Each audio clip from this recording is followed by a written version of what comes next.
Okay. Good evening. Today is November 4th and it is 5:07. As the quorum of the board is in attendance, I'd like to call to order the meeting of the Central Health Board of Managers.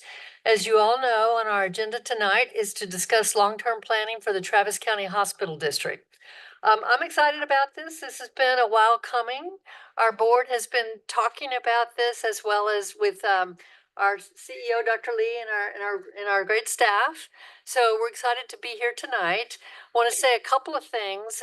First off, we have been talking about the fact, and we've known that we're growing, and it is very timely that we think about the direction we want to grow in and what we want to be, as we develop ourselves as a hospital district. So we're here tonight for all voices to be heard, to talk from a visioning perspective. This will be the first of a number of meetings we will have. So our facilitators will help us with this, but our focus tonight is to talk about vision and the direction we're going in, not the nuts and bolts, but how we're going to define what we want to be. So, and we will, if in this meeting and in future meetings, address all of the subject areas that our board raised. You all may remember we had a memo circulating and we had some conversations in board meetings about what we wanted to be sure and address. We won't get to all of it tonight, but please be assured that it is on the agenda and our facilitators will speak to that, what we'll address tonight and what we'll address in future meetings. I want to welcome our staff to participate with us in this, our CEO, Dr. Lee, and our leadership. We are all partners working together on Central Health, and so all of our voices being heard about what we will look like as we move forward is very important, and that is the goal tonight. And again, I mean, I don't need to repeat this for everybody, but we know that our goal is our patients. What can we do in our community to best serve our patients? How can we all work together? And as we think about this, let's remember the community. How do we work with the community? How do we work with our other partners in the community, integral care, other, social service agencies, other agencies, because we're all together trying to make sure that as in this community, we're doing everything we can to help our patients get the services they need. So with that, I'm going to introduce Daryl Pierce. He is president and CEO of SNAP Management Group, and he will be co-leading our facilitation tonight. And so I'm going to turn this over to him. Thank you, Madam Chair. I greatly appreciate it. Happy Monday to everyone. Hopefully everyone has had a great day. That is a bright light, especially if you're 6'1". It shines right in between the eyes. Good to see you. Hope you all are looking forward to a dynamic, insightful ride this evening. There's been a lot of hard work put forth in a short period of time between Snap Management Group and the Blue Cottage team, but we are excited to be here. So let me start with two housekeeping items. One, I did say, Madam Chair, thank you. That's going to be the last time we use titles for tonight. Work with me on that. It makes it healthy. Because the chair, Madam Chair, mentioned that she wants and it has encouraged for all voices to be heard. That has been the message that we have been conveying to each of you that we've had a chance to come in contact with. So for tonight, we're a team. We are a team striving for whether it's one vision or where we're trying to find that synergy. That's what we're here to accomplish. And to be able to do that, we want every voice to feel like it has equal weight. So when you're breaking out and you're having conversations, we want to encourage you to lean in. If you don't lean in, it's not that you were not invited to lean in. It will be that you make that choice. But I am confident that each of you will take heed to what Madam Chair shared and what I'm sharing as your facilitator. At this time, we're going to introduce our team so you'll know the support that you have that will be working with us for tonight. And then we're going to jump into our first activity. I have two team members with me from Snap Management Group. I have Wanda Thompson, who's at the back, and I have Nidra Hogan, is also a part of the Snap Management team. My co-facilitator is Juliet. I will allow you to introduce yourself and your role with the company and your team that you brought to help us as we get this plane off the ground. Thanks, Daryl. We're super excited to be doing this with Snap Management and with all of you. I'm Juliet Rogers, the CEO of Blue Cottage Consulting, and we have with us in the room Dr. Ben Basson. That's the last time we use his title, though.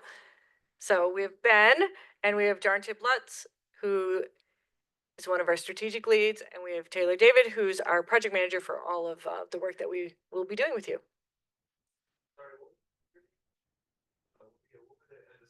Jarntip.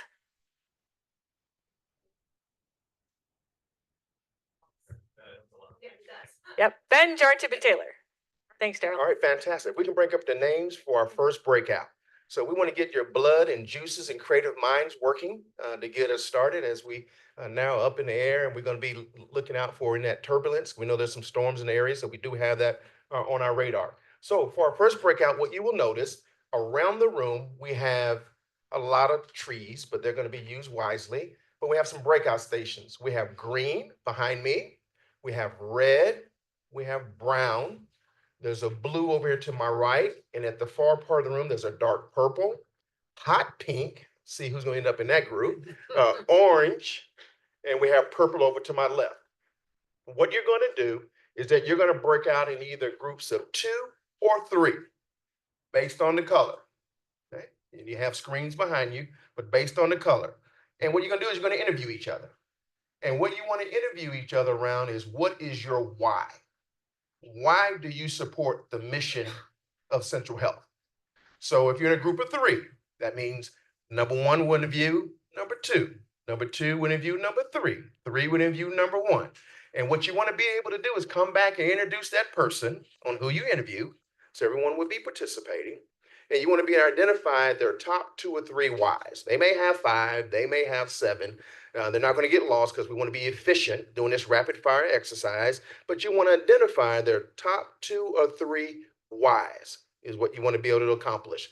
Number 2, for those of you who have artistical skills, if you can identify their top why, and if you want to just draw a picture that describes it, something simple. We're not going to auction your artwork, and if we get any proceeds, we definitely will make sure we share them with you. But just use your creative skills, right, to identify that top why. Can everyone see what color you are assigned to, or do I need to read them out for you all? So as I name your team, I want you to go to that area. You have 15 minutes. We will have timekeepers that will give you an idea of where you are with the time. There are markers on the table, so please take a marker. So we have for Team Blue, we have Manuel and Stephanie. So you all can head to your area. Team Orange, we have Elisa, Mackenzie, and Monica is Orange. For Team Green, we have Shannon and Alan, or Team Green. For Hot Pink, we have Amit, Patrick, and Perla. For Team Purple, we have Maram, Ted, and Ted. Team Brown, we have Cynthia, Guadalupe, and Jeff. Dark Purple, we have Cynthia and Randy. For Red, we have Ann, Jeannie, and John. Let's go to work. Yes, ma'am.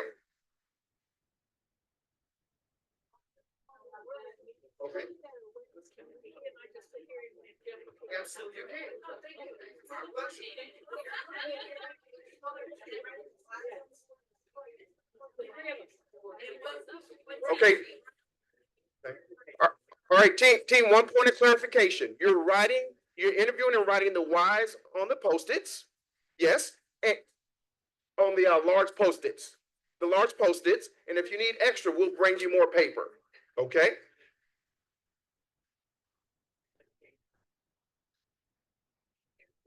All right, let the interviews begin.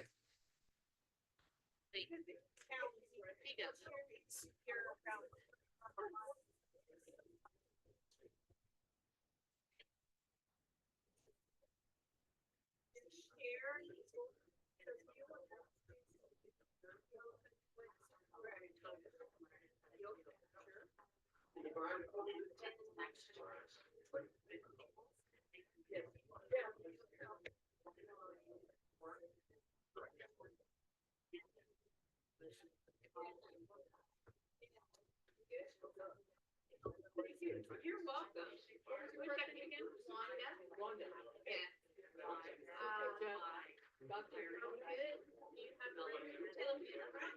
We are right here. Okay.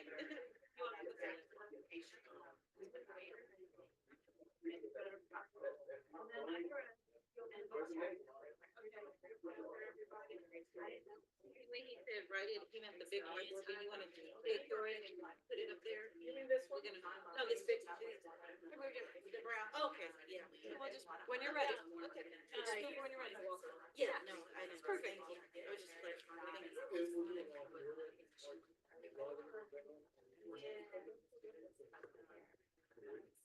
okay, Dr. Someone, what are your top two or three whys? I can tell you first.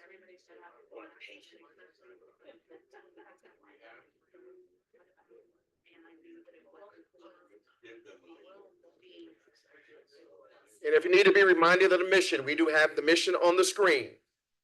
Your why as it relates to the mission. By caring for those who need it most, Central Health improves the health of our entire community. Especially those that need it, need services the most, doing what they need.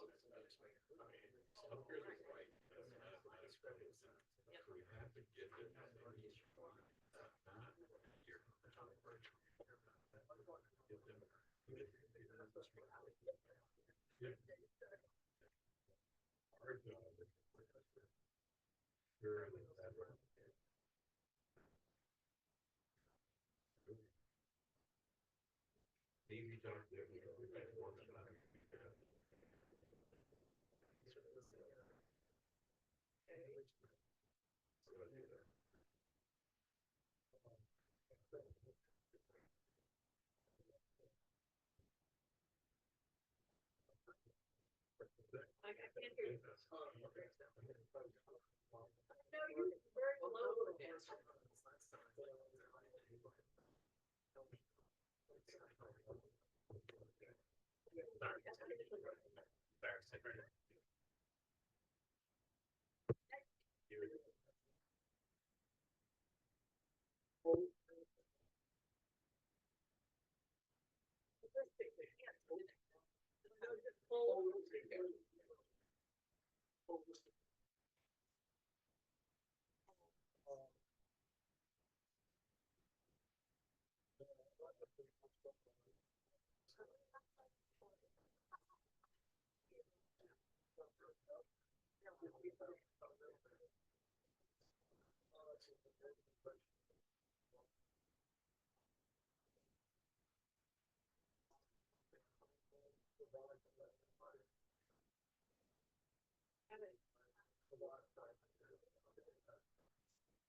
Provide the highest quality of service to the poverty population or to those that fit our eligibility. Although, as far as I'm concerned, all poor people. After it's my philosophical belief that as we raise us, like the Bible says, as we what we do for the least of our brothers, so we do. So as we provide the needs of the poor in most meetings, we raise the level of for the entire struggle. I also believe that this is a timely issue in that those services need to be provided as Dr. said, as it is presented. We shouldn't have to wait 10 years down the road for a good board to come here to understand the disparity. Because what we are assigned to do, what we're doing ours like the third, close disparity gap and equalize access to care for all. We have about 8 minutes remaining, about 8 minutes remaining.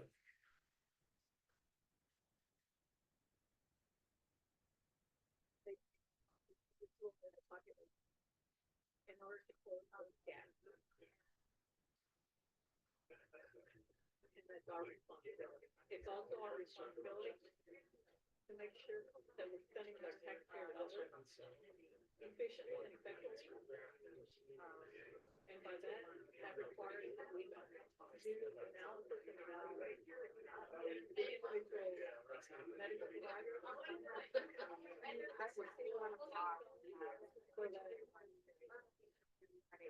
that we know that they are providing for the needs of the population, the members, the patients. That's right. That's right.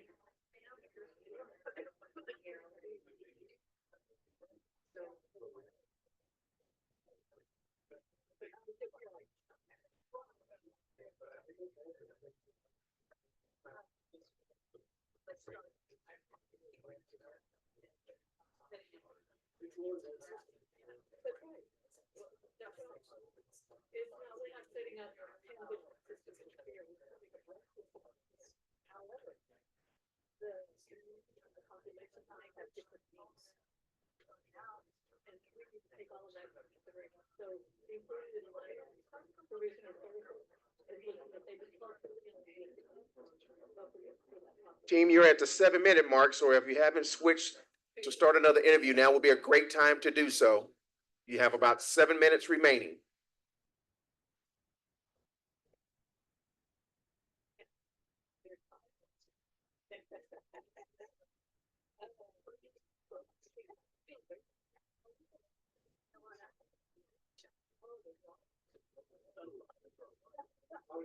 Big person. I want to do a big person.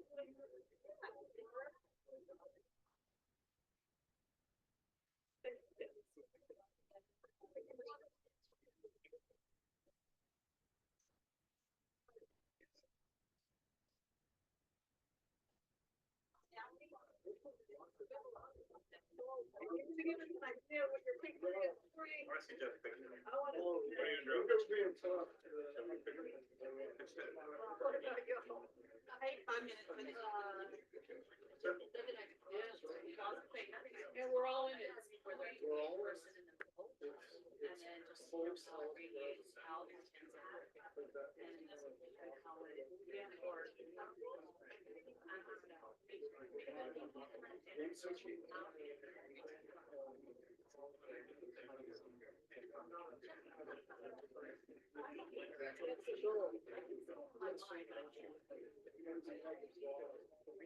5 minutes remaining. Team, 5 minutes remaining.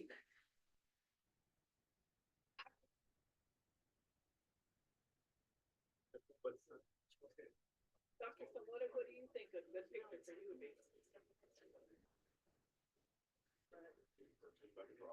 Yeah. So much. Good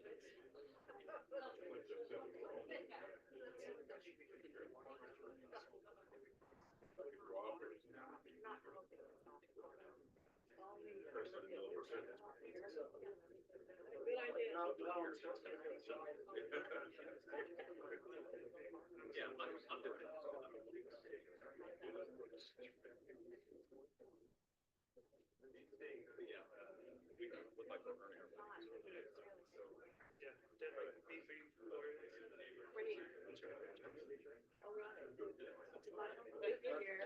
Happy birthday. I agree with that. That's totally the.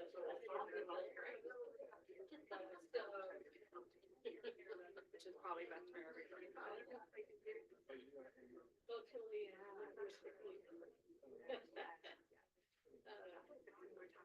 appropriate. Yeah, great qualifier. I don't know how to visually represent that, but I certainly understand that.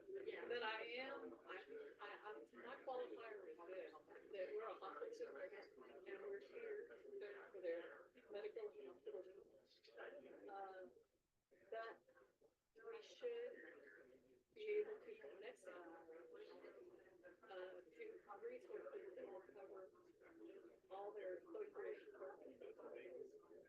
Okay, because I don't believe that it's our job to give them out. I mean, Dr. Lee, we're going to write a prescription for a house. I would love to be able to do that, but with the money that we have, I don't think we can. So that I can make sure that they have access to it. Oh, no, well, I agree, but we need to make sure that our people who are on the front line working with them have the knowledge. I've been referred to their Team, we have 3 minutes to wrap up the exercise, wrap up your interviews. We have 3 minutes, team.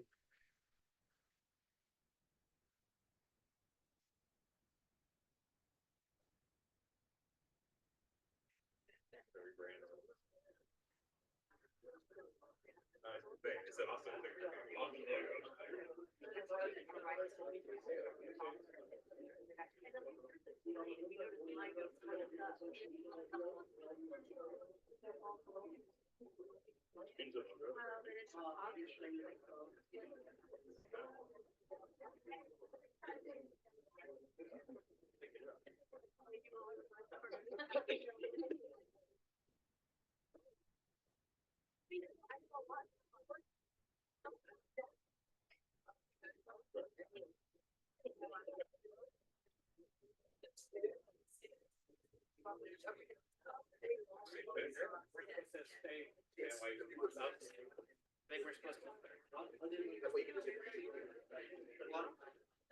On the flip side, right, there's like Texas orange, Michigan maize, and stuff for All right, team, we have 1 minute and you can stay in your station. You can introduce your team members from where you created your artwork.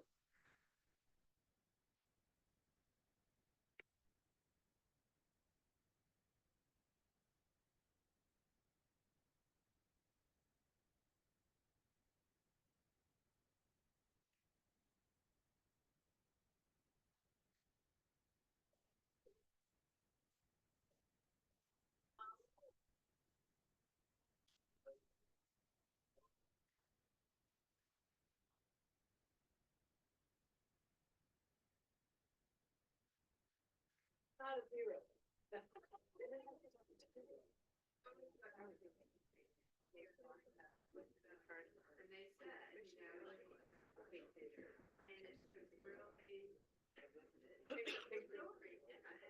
All right, team, begin to wrap up your interviews. About 40 seconds left. Well, tomorrow's the last time. We all voted on the first. Yeah, so we did the design. Yeah, we had 3 votes. Stick around. We had 3 votes. All right, looks like everyone has completed. No, just stay in your area. You're gonna introduce who you interviewed from the area where you're located. Okay, so just kind of hang out there. I'm gonna start here at the front of the room with Green for you all to introduce one another. Is it on? Yeah. Good evening.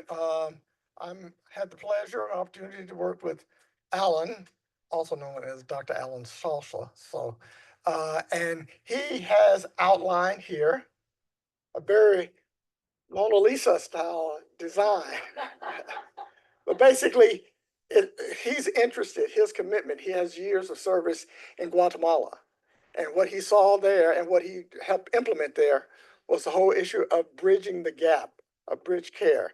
And so his concept is, while here at Central Health, he would like to do here what he had the opportunity to do while in Guatemala, which is to build the gap.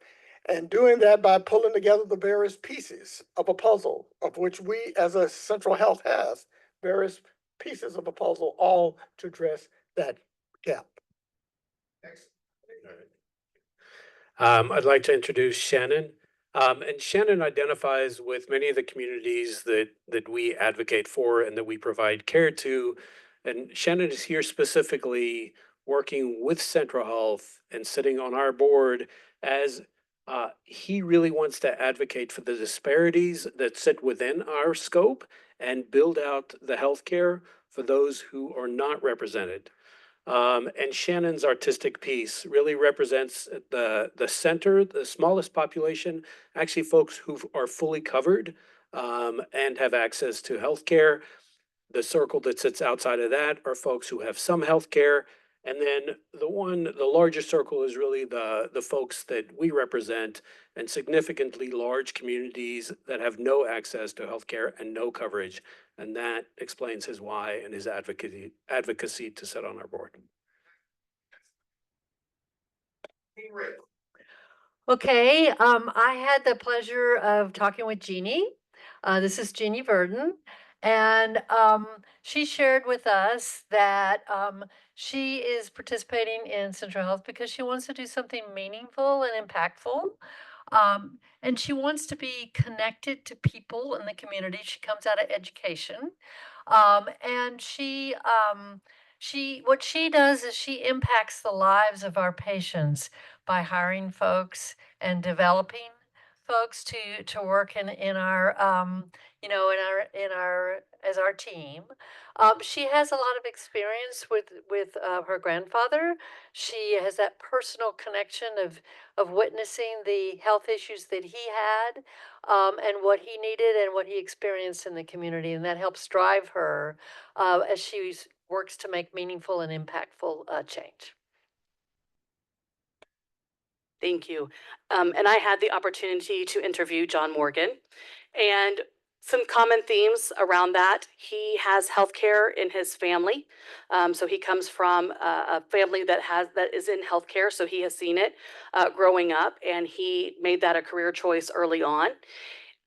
He has made it a personal, moral, and ethical obligation to do this as not a hobby, but as a career and as a mission to be able to impact it. And he feels that we have a very unique opportunity to build a world-class healthcare system for all, and that is his why. Good evening. I had the opportunity to interview our board chair, so there are repercussions if I get this wrong. So I'm introducing Ann Kitchen to the group. Ann Kitchen, also believes in spending time to make a difference in people's lives, that healthcare is a basic human right, believes in the fairness in making healthcare available, and also agrees with the theme that we have an opportunity here in the community where people care, and that doesn't always exist. That we're also relatively new in this opportunity. We have an opportunity to build, we have an opportunity to learn from others, and we have an opportunity to partner in a way that other communities don't always have. And also has the experience of being a caregiver to family members, and started out as a social worker. So brings that experience to her why as well. Thank you very much. On to Team Blue. This is Joe. Hi, Joe. Joe worked in the ER and the ED for 16 years, is that right? And realized that people were coming in there and they weren't getting health.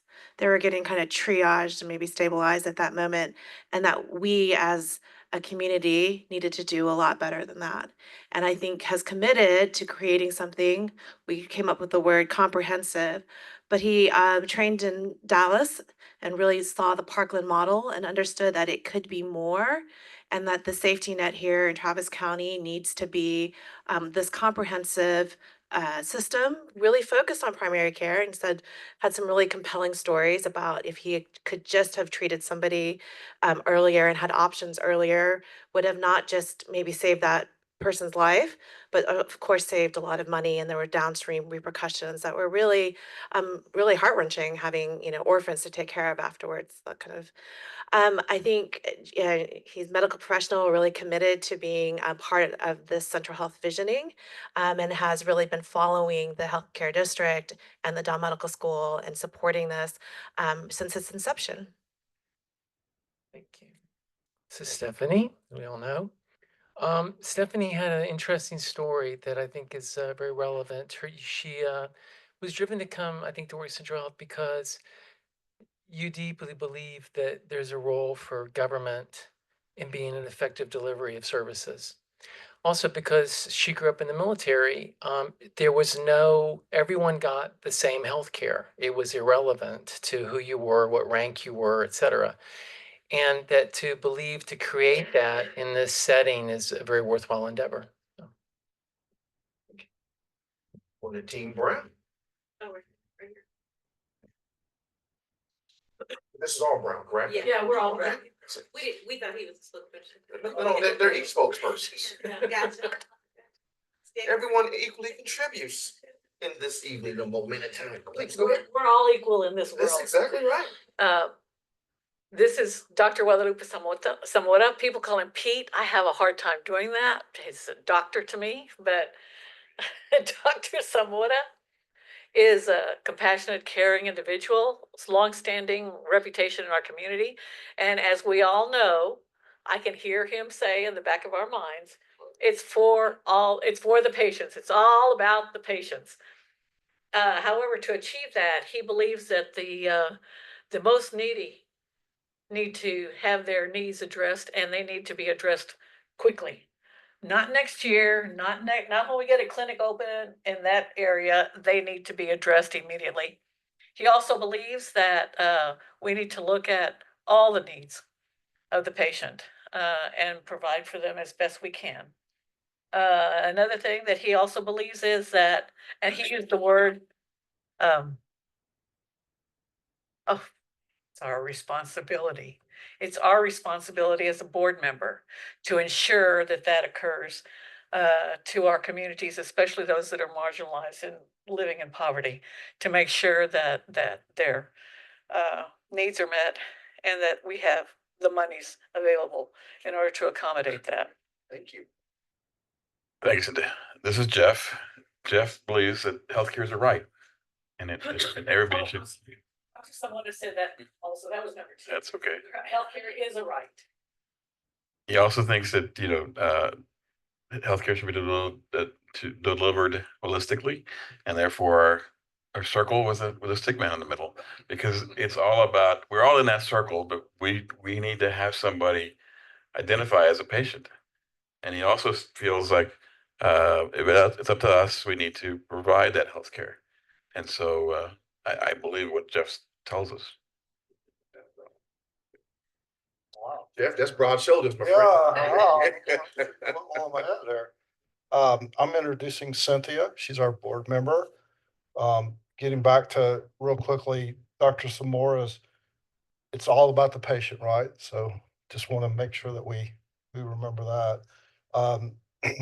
Cynthia is a board member. She thinks that Central Health should be providing the highest quality of services to our patients as possible, that we need to raise the level of healthcare for our entire community, that we should be good stewards of the taxpayer resources that we use, and that the services that we provided should be culturally and linguistically appropriate to our patients.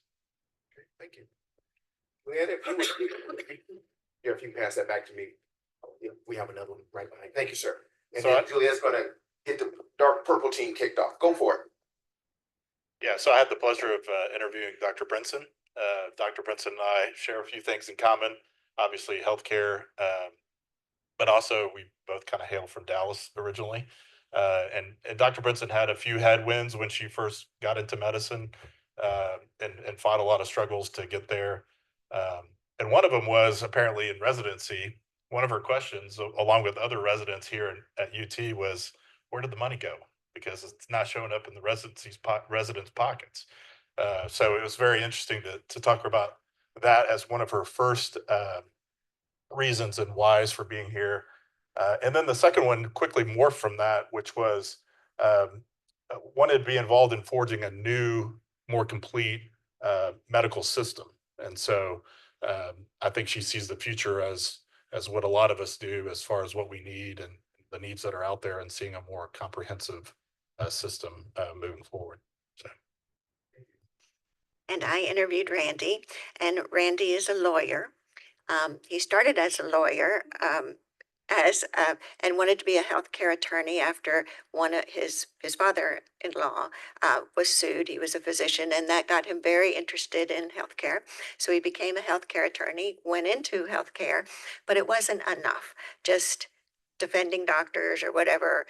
Sometimes the doctors weren't that great. And so defending them wasn't really his heart's mission. So he realized that if he could come here, then he could do positive things, that it's a positive place where he'd be able to do good things. And that if he could do his job better, faster, and more carefully, he could do a great job, which would get the care to get to the community faster and with better care. So we drew a little plus sign for positive, and we put a halo on it because he said he wanted to do good things. Yes, and then I put and I put money because we were interested in the money, and then we want to give back to the community. So a present. Thanks. Hot pink. The mic is yours. All right, I was on the hot pink team. I don't know whose idea that was, but I have the privilege of introducing Bella Cavazos. Bella grew up on the border where she and her family did not have access to care or coverage. And she shared with us very personally what it was like to watch multiple family members suffer and die from lack of access to care, in particular diabetes and kidney disease. She relayed the example of a cousin who actually had acute leukemia but didn't know it, showing up to the hospital and dying within a few hours of arrival. And even as Perla went on in life and she had access to coverage and care, her brother and sister at various points did not. And she worried about them. And she said, when I see our patients, I see my family. And that's my core why. So thank you, Perla.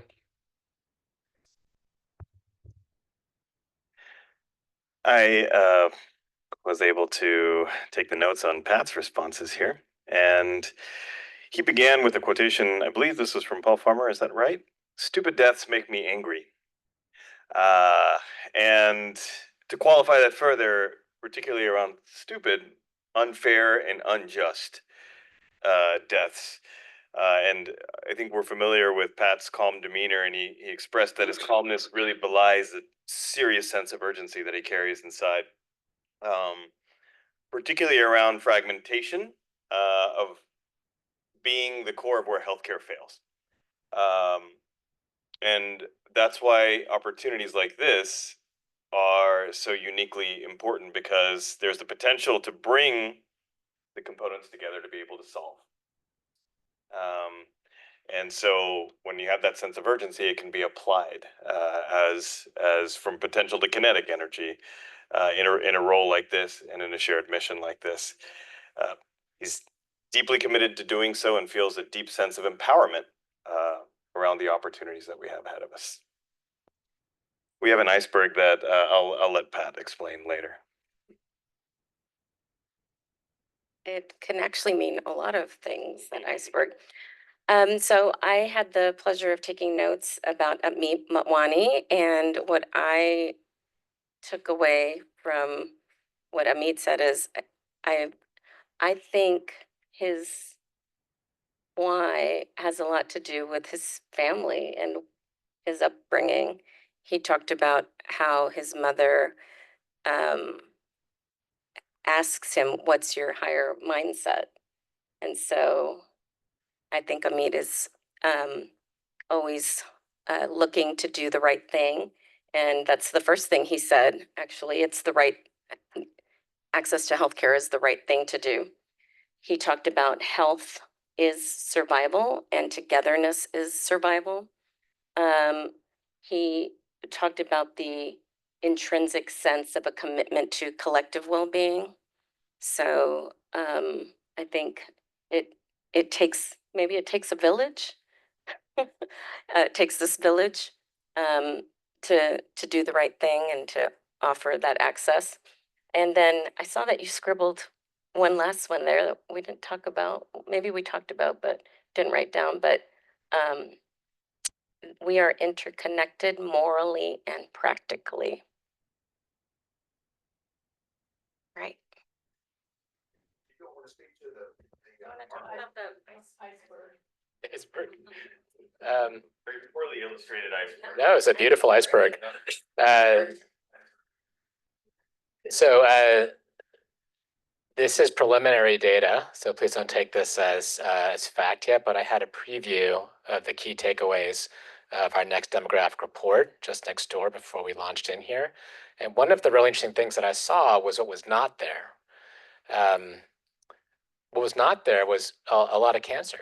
The cancer rates based on our numbers are extremely low, far lower than you would expect given the population size and the typical prevalence.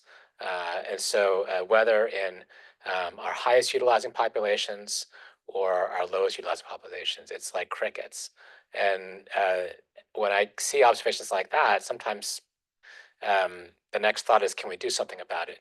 And in this community, with this team, I feel deeply empowered that, well, we can't do everything all at once. If we focused on that, yes, we could. And so just this notion that we actually can notice these deep systemic issues, those areas where what we see above the water might be such a tiny fraction of what's there below the water, and we might be able to actually move those key obstacles forward together. So that's what we meant by the particular iceberg. Though to Perla's point, I think the iceberg works in many ways.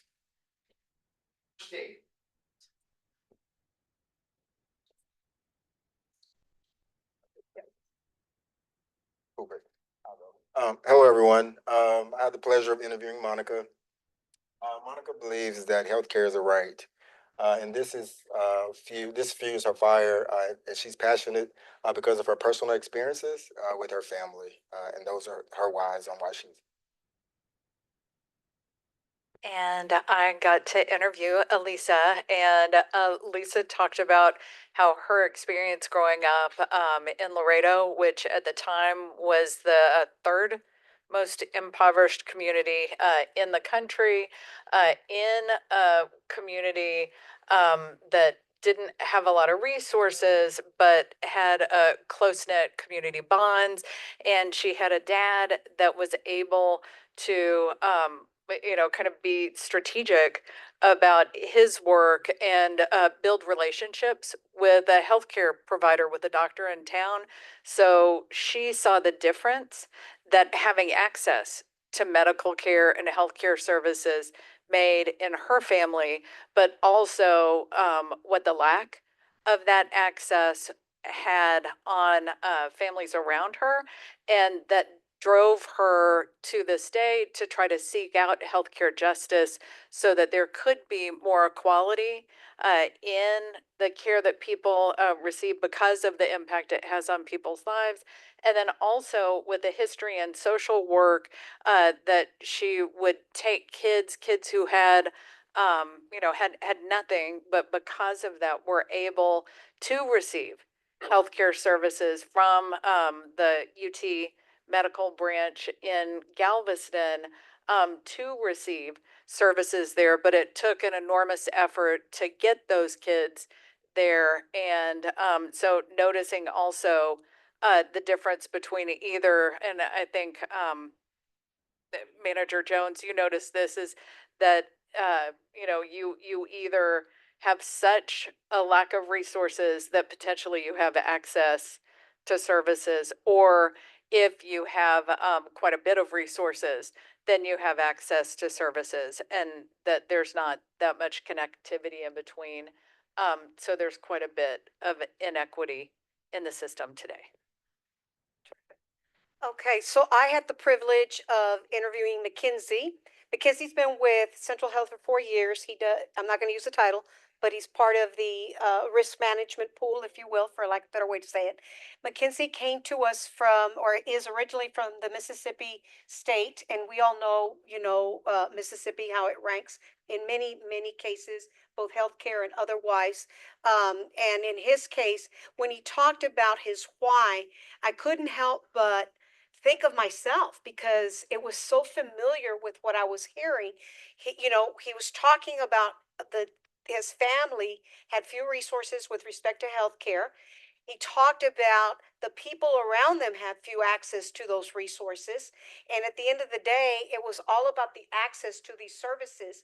So his why also became part of his personal experience because his brother ended up having a need for health care, which again, that personal experience together with his personal experience that he had did you say a heart attack? Yeah, at a very young age, because you're still pretty young, he had a heart attack, and then he realized the critical need to have all those services and all those different systems coming into play for his betterment. So he got to see the system, if you will, the healthcare system at work, and that has delivered in many ways his personal reasons why he's here.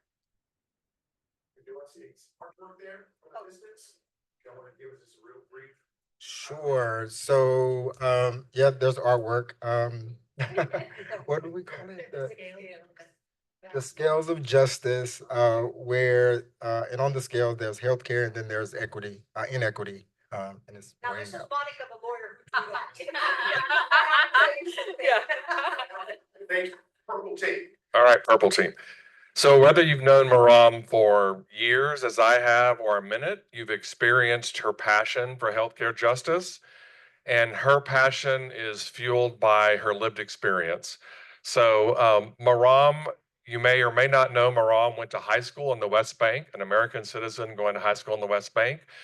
And she saw that depending on where you lived, one side of the street or the other, you might have access to healthcare or you might not. So she has lived and seen and witnessed a two-tiered system, like we have here, that often discriminates against people based on their religion, the color of their skin, the language that they speak. And so Maram is extremely passionate about making sure that everybody in our community has access to healthcare, and not just any kind of healthcare, but the best possible healthcare. She's also long been an advocate for what happens outside the clinic, so social determinants of health, and that's one of her passions as well. And she is especially fulfilled that we're starting to focus on that more and more at Central Health. I have to say, I didn't draw pictures because I don't draw, I write, but I do have a video. If you can play the video, I'm kidding. Anyway, so that's Maram. Thank you. So I had the pleasure of interviewing Ted, and his mission overall, his why primarily focused on his family, his personal experiences and passion. Ted has a really rich family history of giving and caring and nurturing for health as a right. Both of his parents are justice advocates, and including his sister as well. So he comes from a family that has for long has supported justice and health, and advocated for those who need it most. And shared a story about his mother being on the boards of Planned Parenthood and how she advocated for someone's right to access care. So that is really, and what else? And he comes, as I mentioned, from a legacy of fighting for what is right, and also believes that sometimes he's also really admits being privileged, that he had access, he had health coverage. He's a cancer survivor where he was able to advocate for his health and to really receive the best high quality of care just because of his privilege and access, where he hopes to bring that here to Central Health for our community. So yes, that's it.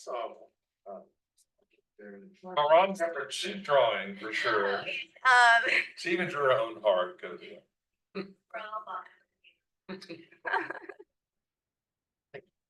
Great work, team. So what we're gonna do, every time we do some great work tonight, the way we celebrate, so I wanted to keep us going, so we didn't clap to celebrate after each one of you all had displayed your whys. We're gonna do a celebratory hand clap. And that means we have to clap in rhythm and harmony to represent our oneness. That's the mission we're on tonight. And if we don't get it right, then I might have to keep you a little bit longer than you want to. So if I say celebratory hand clap, we just clap one time. We have to be in sync with one another. Celebratory hand clap. There's always that one. Celebratory hand clap. I like it. That's rhythm to the ears. Take your seats. Great work. Bring up the agenda. Is it?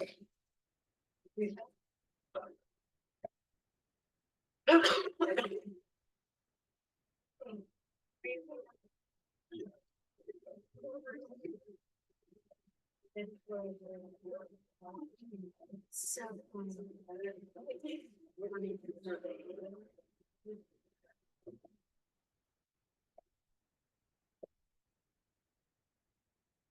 right, team, I'm gonna go over our agenda for this evening and go over some ground rules that you all are all too familiar with.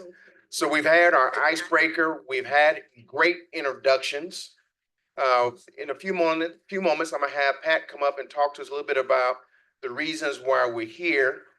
We're gonna have Monica gonna visit with us about a timeline that we have. Juliet's gonna cover for us what is a hospital district and why are they important. And then we're gonna grab some dinner.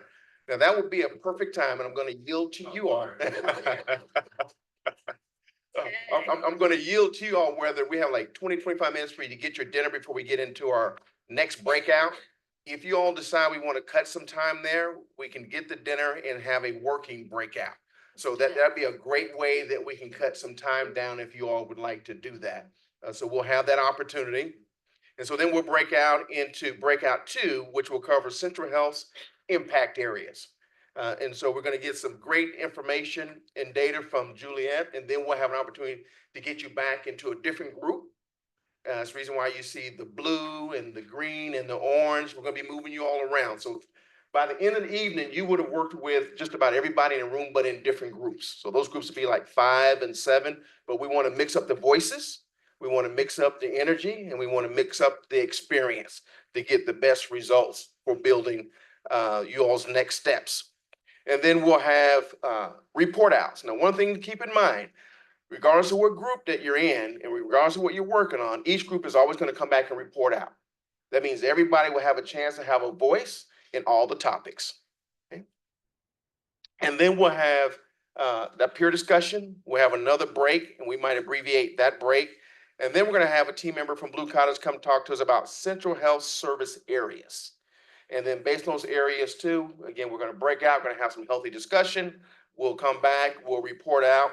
We'll talk about next steps. You have some fun, creative homework, not heavy lifting, but creative lifting that we will give to you. And then we'll talk about next steps, where we're going to go from there. And so you may or may not have at your table, but I think you are familiar with some of the ground rules that you all normally use and we use as facilitators. And they're all the basic things that, of course, you would expect to have. Be respectful, respect others' points of view, don't interrupt or talk over others, critique ideals, not individuals, be mindful of nonverbal communication, listen for understanding, be open to new ideals, participate, don't dominate, speak honestly with one voice. We're developing that harmony around oneness. Avoid side conversations, speak on topic with clarity, consensus, unity, action results is what we're trying to see. I have a general philosophy. When something is on your mind, allow it to go through a filter. And when it goes through that filter, then you can decide, just because it's on your mind doesn't need to come out of your mouth, right? And if it doesn't, let it stay in your mind. But once you filter it, you pause and think about it. If you think, you know what, that's just really something great about that thought I want to share, it's positive, it can be helpful, I guarantee you, folks around you would love to hear what you're thinking, right? So that's the premise we're going to use. So Pat, I'm coming to you for the why we're here, and then Monica, you'll be ready to kind of take us on a timeline, and then we'll get it to Juliet, and we're going to keep this energy and momentum moving forward. All right, thank you so much. And I'll be brief, but you'll see some comments on that next slide about why we're here that we've talked about in our board meetings together, so I'll just surprise them here. On the one hand, we're aware that communities we serve are dying 10 to 20 years earlier than their natural time. And that's an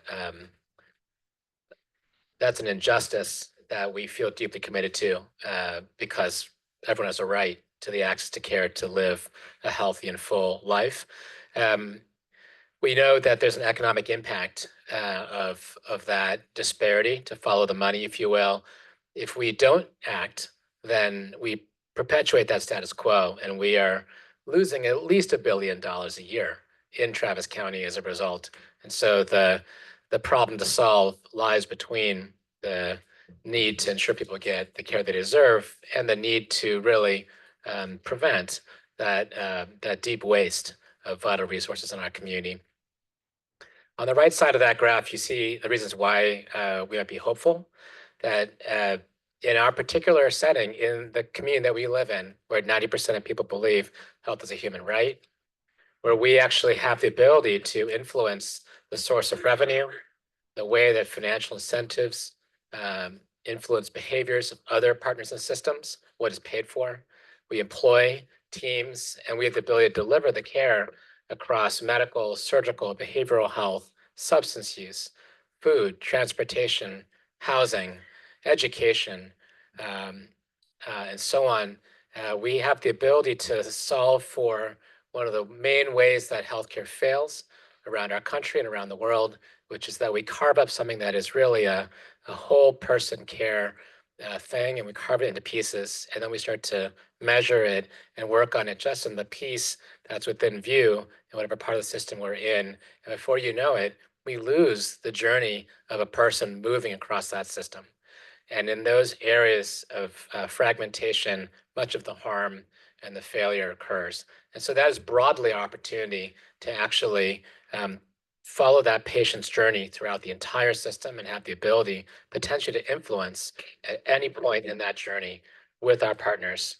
So that, of course, raises a challenge. We can't do all of that all at once right away. So what should we focus on? What is that North Star? Building upon our healthcare equity plan, but recognizing that there were parts of it that we may not have fully contemplated, and completing that North Star vision as we unify as one system, as we create a North Star direction that Community Care and Sendero Health and ourselves, potentially even our integral care partners, we see how the physical and mental health comes together, and we drive toward the same desired future. That is really the work that is before us here, and as the board leading our system, that North Star, definition is a challenge and opportunity for us to outline together. So thanks for that opportunity to share that frame. Thank you. And if you turn to the next slide, this was, I think, one of the requests was how do we get to where we are today? And if you look at the timeline, really, most of the large urban hospital districts in the state of Texas were formed in the 1950s. So I think one of the things we heard earlier was that Central Health is young and new to this process. Central Health, a really important part of how we got to where we are today, began many years before Central Health was even formed. And that was with the city of Austin's contract with the Daughters of Charity to take on the operations of Brackenridge Hospital and the Children's Hospital of Austin. And that happened in 1995. And then when Central Health was created in 2004 with a tax election, it was created by the legislature and with a tax election in Travis County, with the voters of Travis County agreeing that we should have a hospital district. Central Health also inherited the relationship with Ascension. We received the property south of 15th Street that the Brackenridge campus and the then Children's Hospital that was soon to transition to Miller were on at the time. And at that point, Central Health did receive ownership of the city, county, federally qualified health center system in 2004 that it contracted with the city of Austin to operate for a few years until 2009, when community care health centers were established and the public center model fully transitioned between Central Health and community care to jointly operate the federally qualified health centers that had previously been the city county health centers. Sendero Health Plans was created in 2011. And in 2012, there was another tax election that was the Proposition 1 tax increase that allowed for funding to support the 1115 waiver delivery system reform incentive payment projects that were a large focus of the work of Central Health from 2013 through about 2021, and also to support the creation of a medical school at the University of Texas at Austin. In 2018, hospital services moved across the street from Brackenridge to Del Seton Medical Center at UT. And in 2019, both the MAP Basic program was established, and so that instead of previously we would just support sliding fee scale patients at the federally qualified health centers, but we didn't really have a direct relationship with those patients. And so we created the MAP Basic program so that we could also help manage care of those patients. And in 2019, the legislature granted Central Health the ability to hire physicians outside of community care. Of course, the pandemic happened in 2020, and we began online enrollment for MAP. And then in 2021, Central Health received a large philanthropic grant from the Episcopal Healthcare Foundation to support our first service delivery strategic plan, which included reaching out to gather the voice of the community to conduct the first safety net focused community health needs assessment in across the continuum of care in Austin and Travis County, and a capabilities and gap analysis looking at what physician services and other healthcare services we needed that led to an additional grant supported 7-year strategic plan, which is our healthcare equity plan that was adopted by the board in 2023. And in 2024, this year, in this calendar year, our first specialty care clinics where Central Health is directly providing service have opened, and Dr. Pat Lee joined us as CEO. Wonderful, thank you. Yes. Maybe you're gonna get, are you gonna get to slide 4? If not- Yes. Okay, great. Sure am. So, thanks for that segue. So if you go back to slide 4, we did cover the ask. So it's our understanding as facilitators that all of you, esteemed members of the board, have asked for certain things to be covered over the next however many sessions it takes to get them covered. We've broken them down here just to reflect the list that that we had from you. It's on, yeah, you guys on the right page? It's called the ask. So it says the ask on the left side. Page 4. Page 4. So I have a different book than you, sorry. So we're covering several of those topics tonight. You might actually feel like we're covering some of the ones in that multi-bulleted list, the longer section of where do we expect to be in 15 years. Think of this as just a little teaser to that bigger conversation of where we want to be in 15 years. We're going to tee this up tonight by talking about how hospital districts act throughout Texas, give a little bit of history on that, how it fits into the greater context of what's happening in the U.S., in the healthcare landscape, in the equity and social disparities of health landscape. We're going to kind of situate all of that over the next 25 minutes between now and dinner. But if there's anything that any of you believe is missing from this list, we certainly want to hear about it and want to make sure that we get it covered. If there's anything anyone sees right off the bat. But if you want to bring it up anytime tonight, feel free. We want to make sure that we're talking about the things that you want to talk about. And hopefully you'll find that the activities are responding to that. At least that was our intent. So certainly feel free to let us know if there's some more you want to talk about. Sure. Just a question, under how other hospital districts operate? Yes. And chapter 281, is that going to include the services that are offered in the other school and the other hospital districts as opposed to us? Yes. Okay. And we're going to talk a lot about that tonight. I'm going to start right now, if you guys are ready. Is that good? Yeah, let me just, if I have this right, we're gonna get, if I have this right, we're gonna get a lot of good information tonight. And a lot of our deliberation about how we use that information to inform what we want to do will come in future meetings. And we're laying the groundwork for us, right? Is that the way to characterize it? Okay. Groundwork and maybe a little plus to that. Depends on how aligned you are, right? And then that's part of the question. Yeah, as I look at the timeline that was put forth here, thank you, whoever did that. That was very helpful to be able to see. But what my concern is that particularly the politics of how this came about. And I know we don't want to look backwards, but I think it's important to understand that what we've come up with is a compromise. And I think for us as leaders to go forth and talk about the district, we need to understand that the reason we are the way we are is more political than it is anything else. And so I think it's important when we get to talk about hospital districts and why we are very unique in that format, that we spend a little time talking about that. Thank you, sir.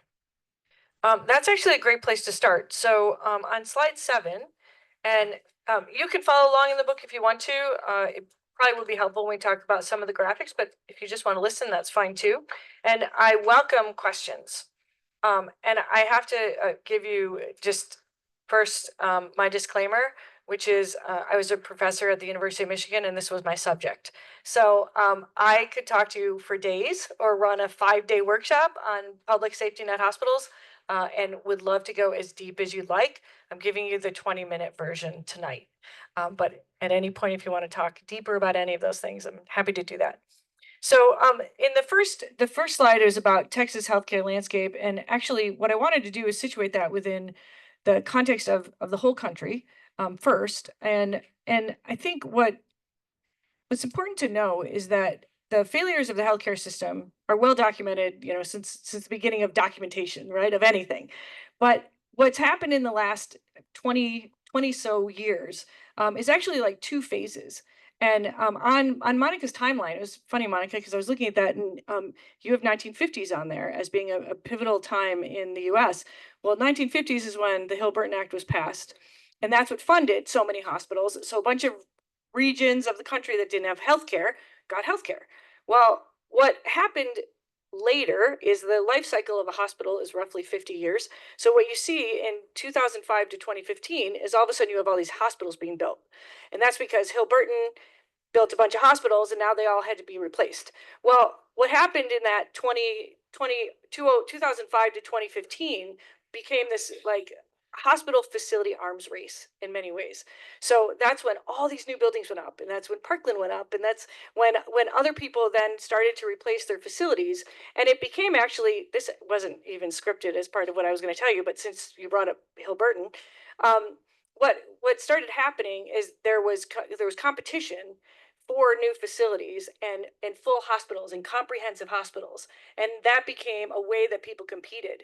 And there was actually a little bit of controversy because in the US News and World Report, which a lot of people use to measure quality of healthcare or to get their signals, people who had new facilities and full comprehensive buildings ended up getting ranked higher. And so people were saying, well, is that really a measure of quality? And well, that's a question, right? It's a perceived measure of quality for sure. So anyway, more recently, in 2020 to 2025, what we're seeing is really capacity and workforce issues.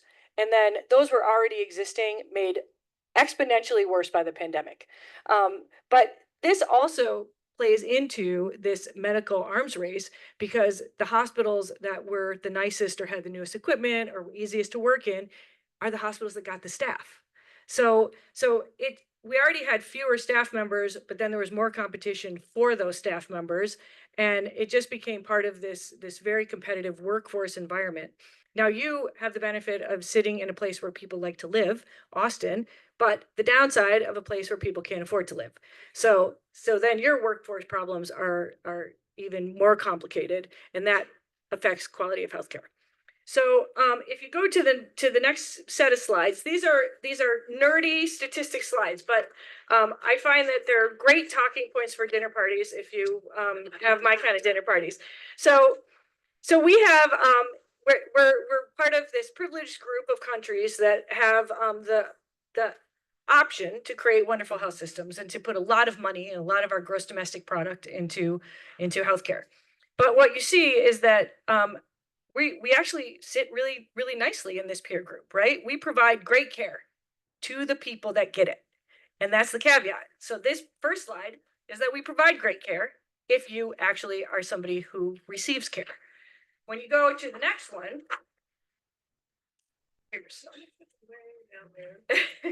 when you go to the next one, well, when you look at how that care that we're providing compares to the cost that we're, what we're spending to provide it, we are the worst of these, 10 healthcare leaders.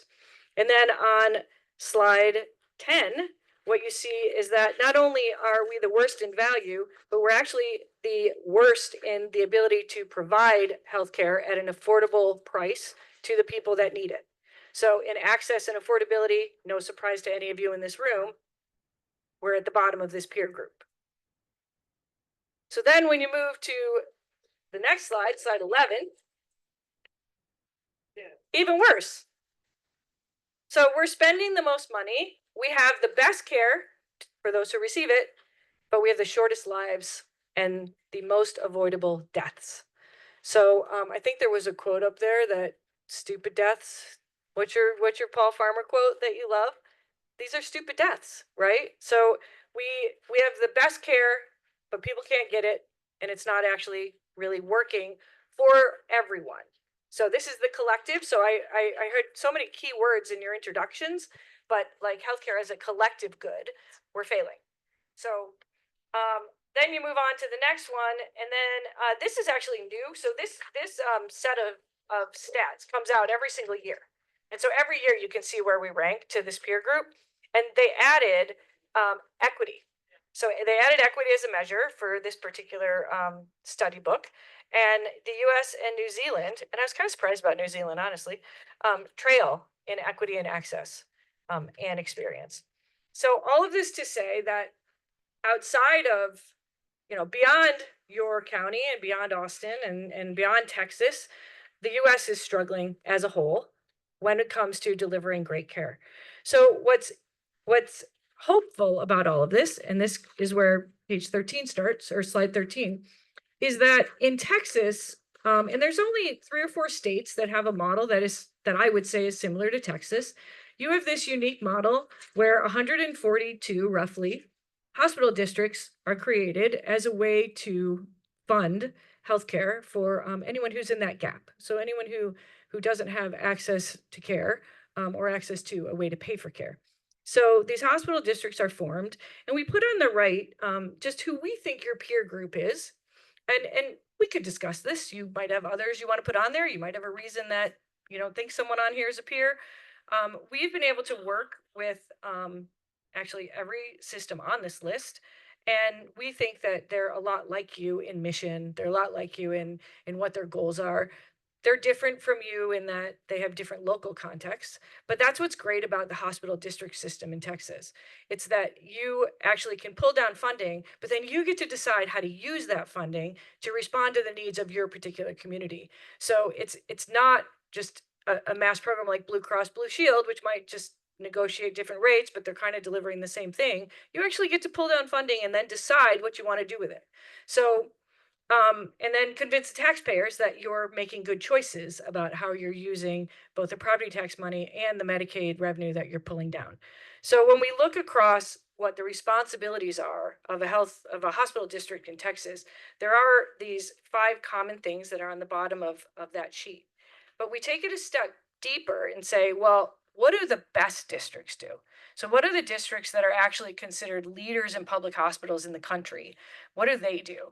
And that starts on the next slide, which is how hospital districts succeed. And it's really about alignment. So aligning to the needs of that community, understanding your partners, understanding the challenges, understanding what is driving the health disparities in your community. You are not Dallas. You're not Houston. It's very different. And the first step is to really understand, what are the challenges facing the people that live here, the people that are your neighbors and that you're caring for. Expanding access continuity and whole person care, that's always a challenge with a district, because unlike other places that can just kind of flex who's driving your payment sources, you are sort of beholden to population, to taxpayers, to other things. So you're always working within a budget, and you're always working within constraints and asking yourself, how do we provide the most we can possibly provide for the amount of resources that we have?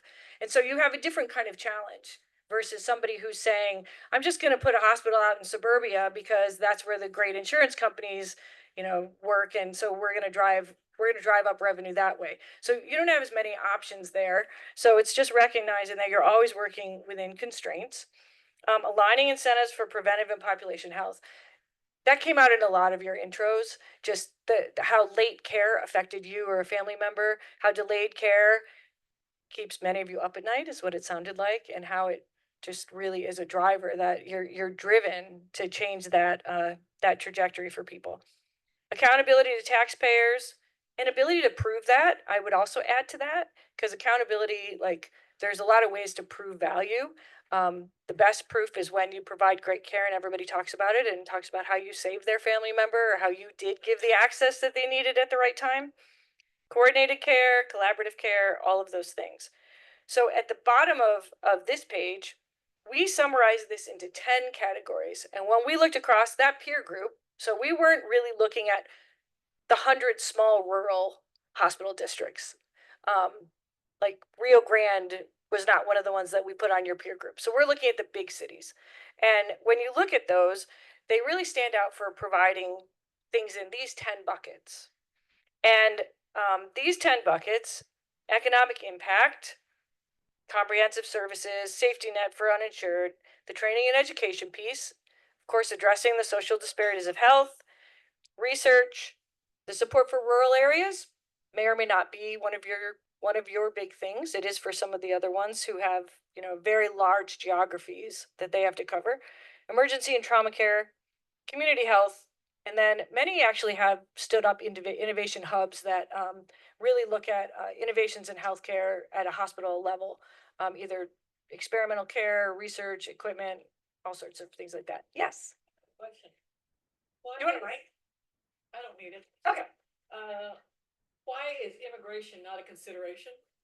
It can be. Sure. Because that's the world in which we live in. Mm-hmm. And that's where we have seen the greatest differences in demographics if you take 10-year chunks at a time, according to the Census Bureau. Yes.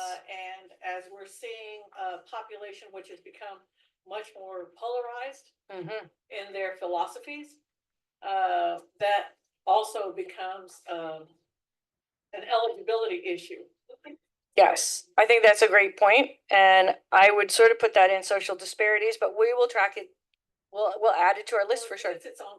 It is, especially now. That's right. Yep. So it's not only immigration, but it's non-English speaking. Mm-hmm. Thank you for that. So we're gonna go back to that map in a second, but I'm just gonna finish, and then we're gonna tee up the activity.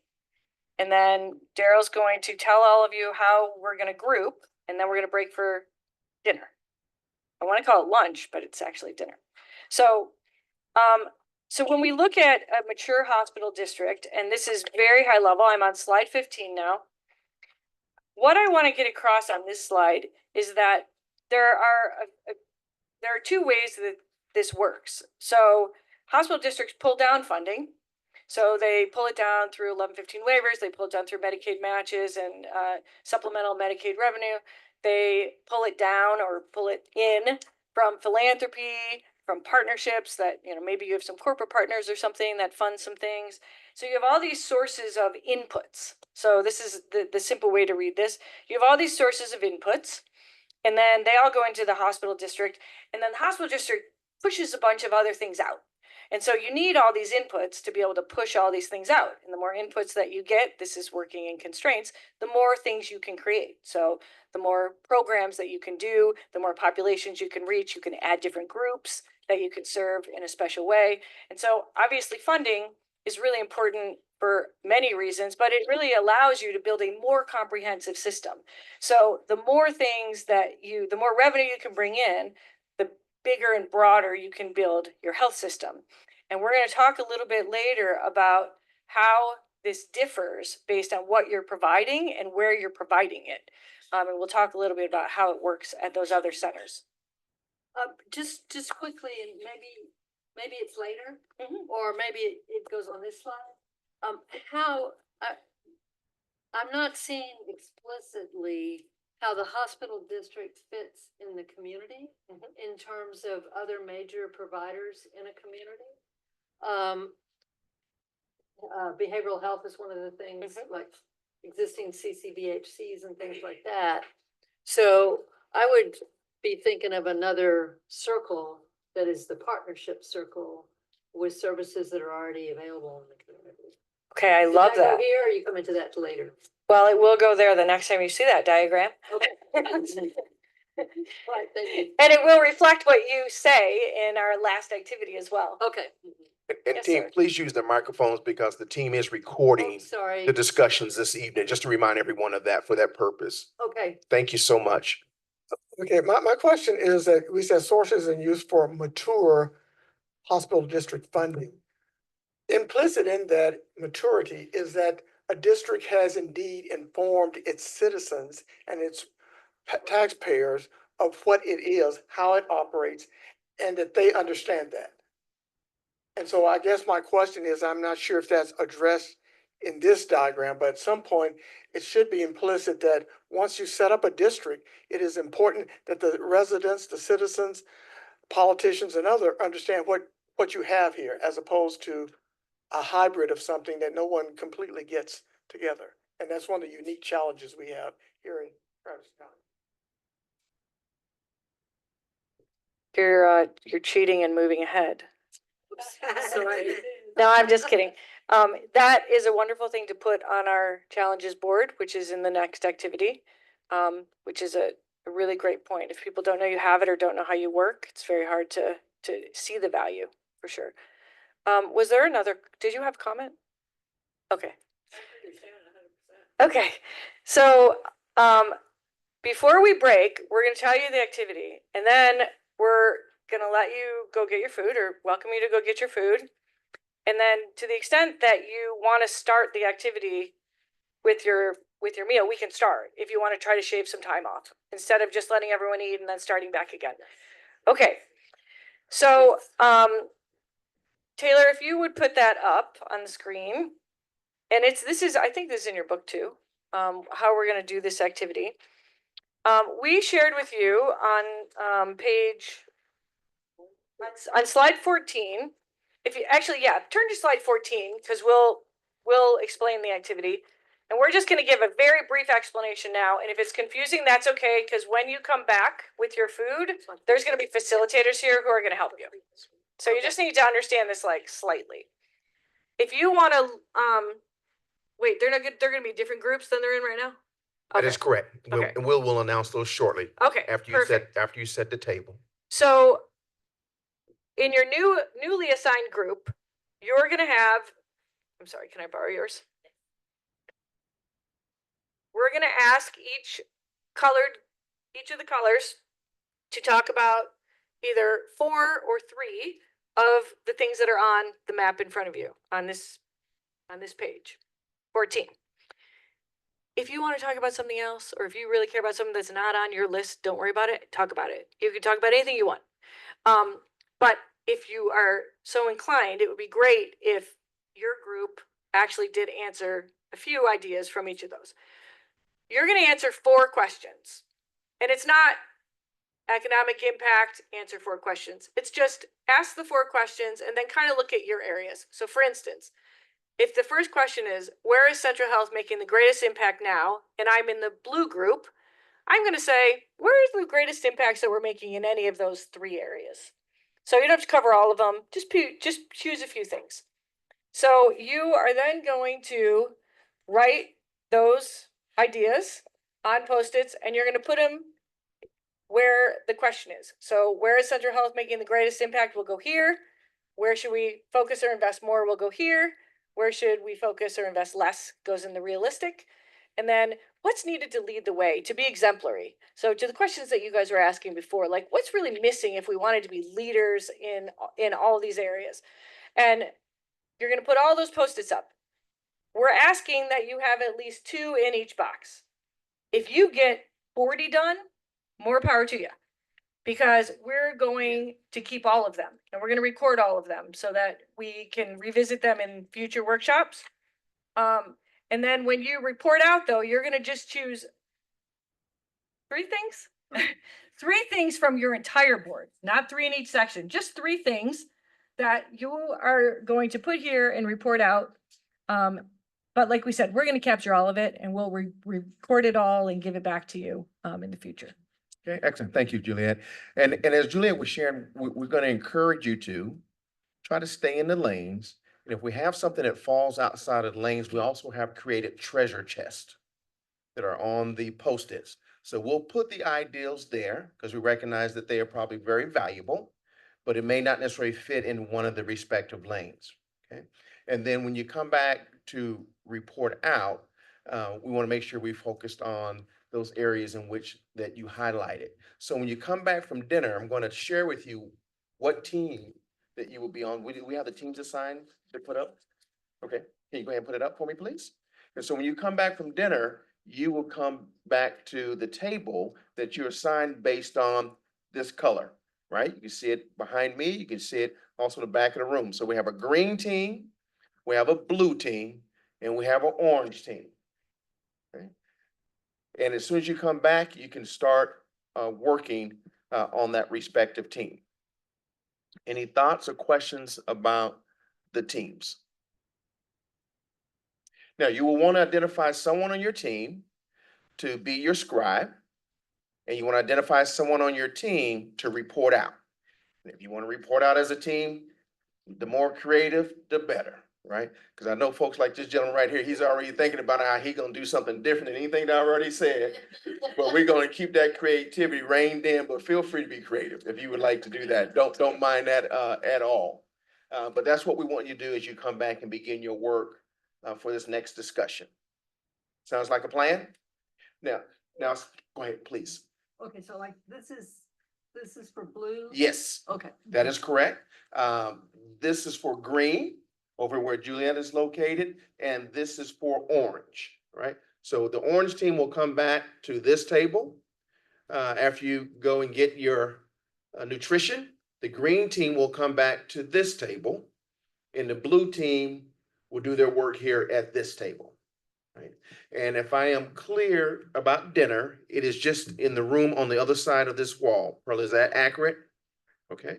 All right. Any other questions before we break about what the assignment is when you return? How long is the second session? This is 25 minutes, and we will check in probably at a 15-minute point, and then we'll check in at a 5-minute point. So we're going to give you about 5-10 minutes to take a brief break if you need to use the facilities to get your food and come back. And like I said, let's come back. Let's make it happen. Let's do it. Okay. All right. So you and I are not. Stay right, because we're here, right? Yeah. Okay. That's good. I'm gonna go ask him what is happening after the. What'd you say? Yeah, we've got people, and he has to leave too, right? So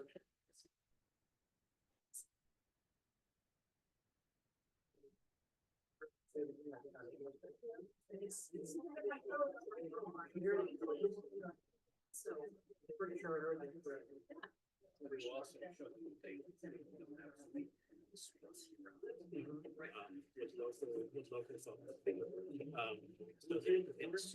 and we work with our team there. So you're teaching them, because I went like to a clinic and then at the ER every day.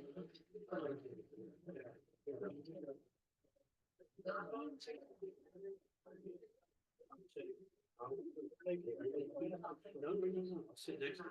I'm not sure it was him.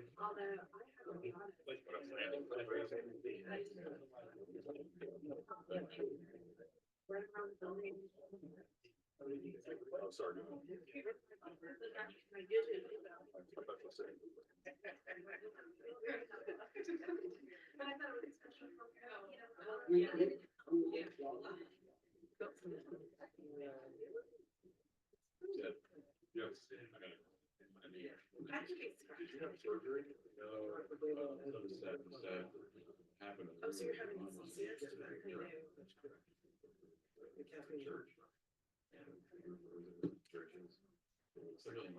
I've never seen you do this. Are you gonna start using Lex now too?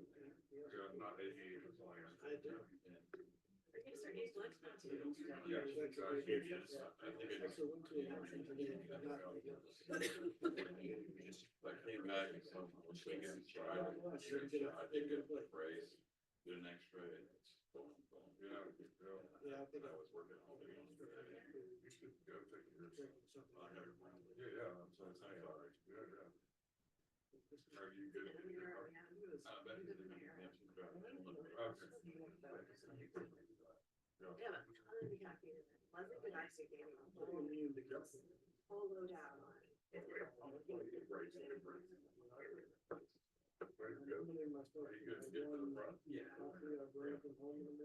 And I think you should limit yourself to one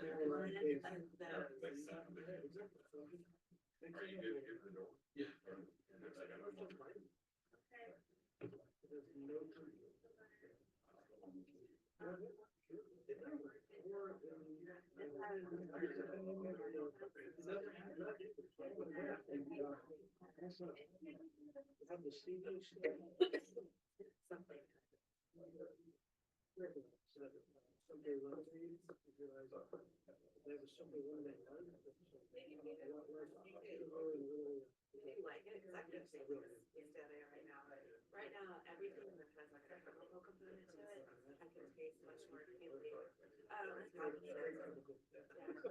It's like, wow, it's like you can taste it in a way that I think is not normally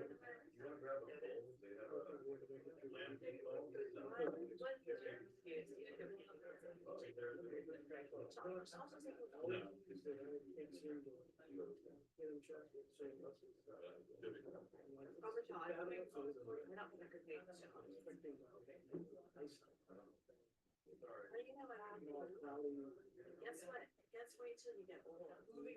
I went to, been to the eye doctor after 55, it's like, yeah, massive, and I'm like, what's going on? So my husband's going to Philadelphia tomorrow working. And all the security concerns. He's working the women's conference, so there's 10,000 women coming. Starts Wednesday, the day after. He said they're like, it's kind of scary actually, like they had to move the 7th date today, this tomorrow, their downtown is gonna be like high security, they're worried about. Really? The elections. Oh, no, that's exactly it. They're worried about the civil war. They're worried about violence and they said the convention is right downtown.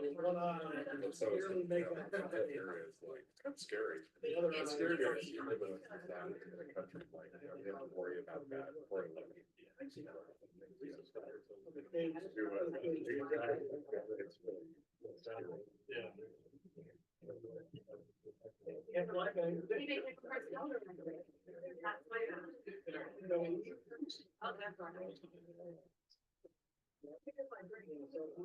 Oh, I threw it away, Cynthia, I'm sorry. That's okay. Your tea, sorry about that. Well, I told him, it goes well.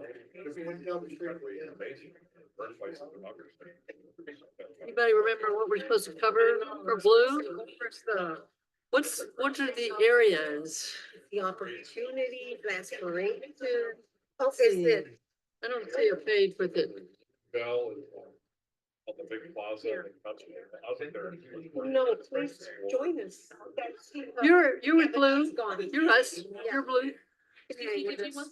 Yeah, what is Blue supposed to cover? What's our subject area? What is our subject area? Your subject area? Yeah, for Blue.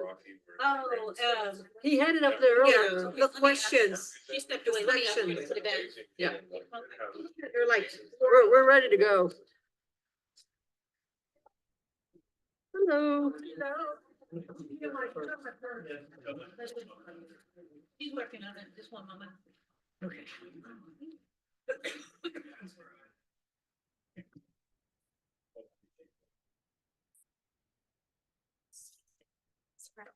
There it is. Thank you.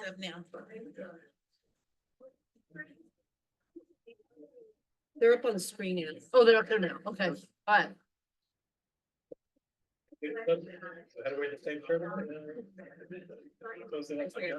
Yeah.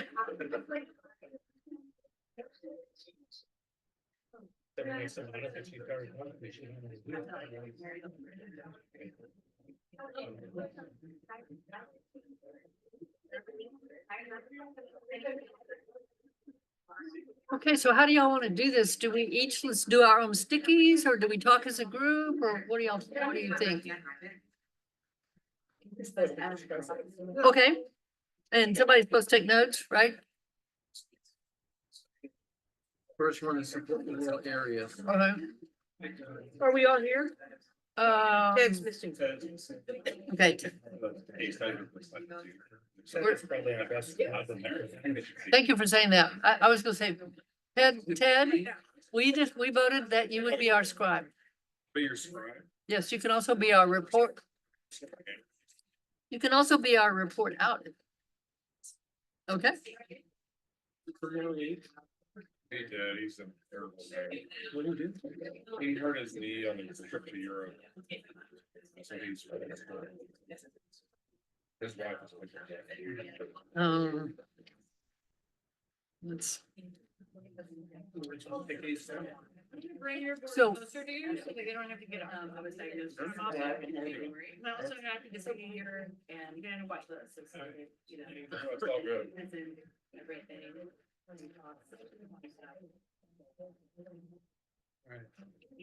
So shall we just go 1 through 4 for each of the 3 areas? Does that make sense? Okay. Rural. You don't have to cover all 3 areas. Oh, well, those are good areas. I mean, We can do it as a table brainstorm, everyone. So I'm happy to grab it, quick, like a brainstorm. Okay. Explain that if everybody does it individually. Mhm. No, I can. For rural areas, is that applicable? I wondered about that. Well, let's see. I think it depends on how we define rural areas, maybe. Let's think about it. I think so. Yeah, I think in a, maybe not in a technical sense, but there's certainly parts of our county. Mhm. Mhm.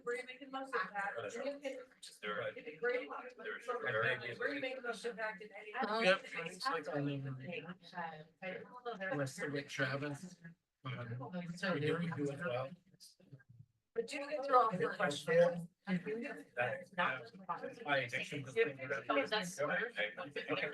So. We'll start. Do you know, Alan? I mean, I don't know where we are at all in rural.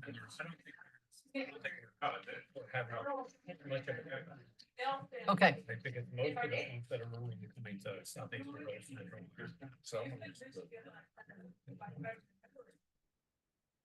And we don't have to. I think, I mean, I'm optimistic. I think we should focus on investing right now. I agree. I agree. Then. You can go Valley. Yeah, but if you look on the western, like Valente and some of those are, Poverty out there. there's a lot of poverty out there. Yeah. Mhm. Now, I've been out there a number of years, but I'm sure it's, you know. Southeast. Yeah, yeah. Got a lot of. Mhm. Does Ascension take burn and trauma from other counties? Yeah, I figured you. I think I do. And they're about to build up their service. So maybe the thing, Ted, is that we should, to really develop some more information about where those pockets of poverty are in the rural area. Yeah, Areas of need. yeah. So we need to understand them better and then see, and then target them, right? Would that be the way to think about it? I think it's a great question as to, do we target them or do we provide greater transportation? Yeah. Access to clinics? I know they build that clinics in less dense areas. They don't get utilized. Well, it depends on what they need, so, Understand the need. and what's the best, I mean, what's the best way to get them what they need? Maybe it's bringing them in or, Understand what they need. yeah. mhm. Under optimistic. I mean. Understanding the area. Mhm. Yeah, yeah. And maybe, Positive, we're making great impact now. I think we didn't have anything. No.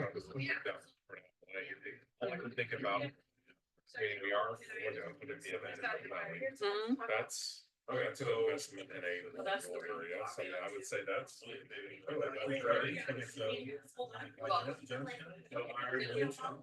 you come back to the other?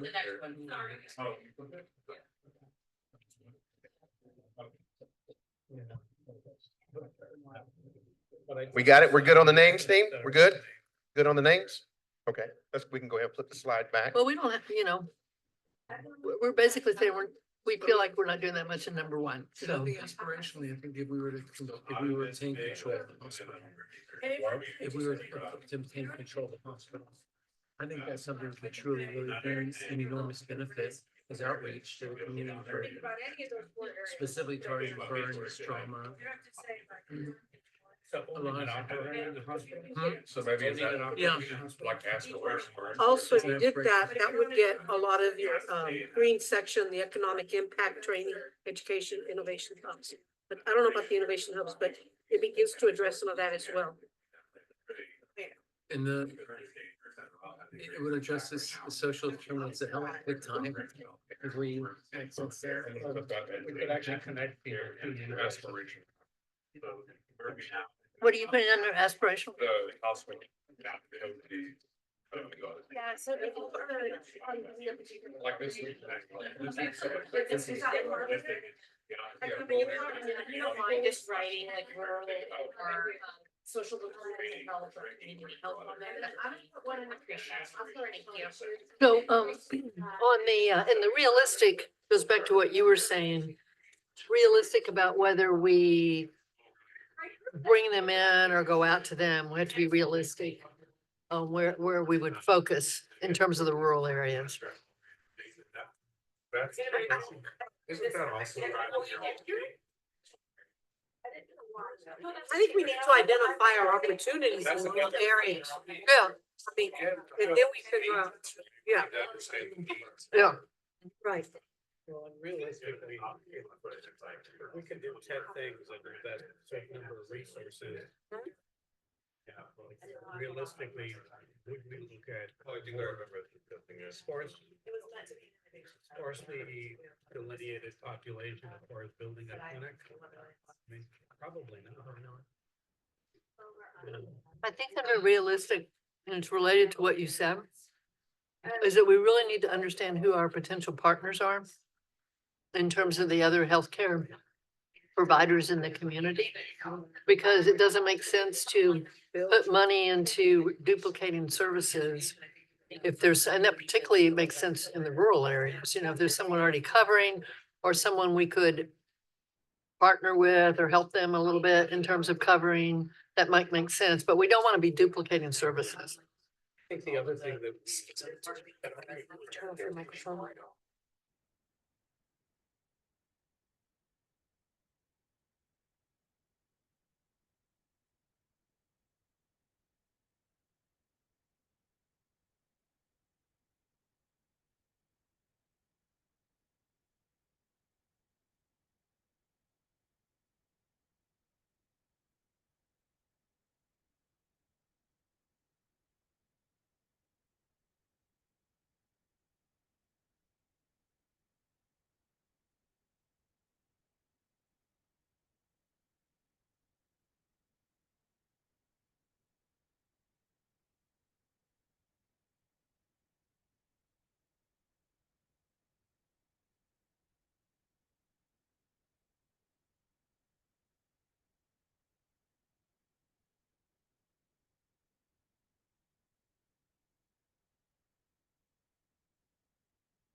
Team, in about 2 minutes, if you can kind of start wrapping up your discussion so you can get to identifying your top three that you want to report out.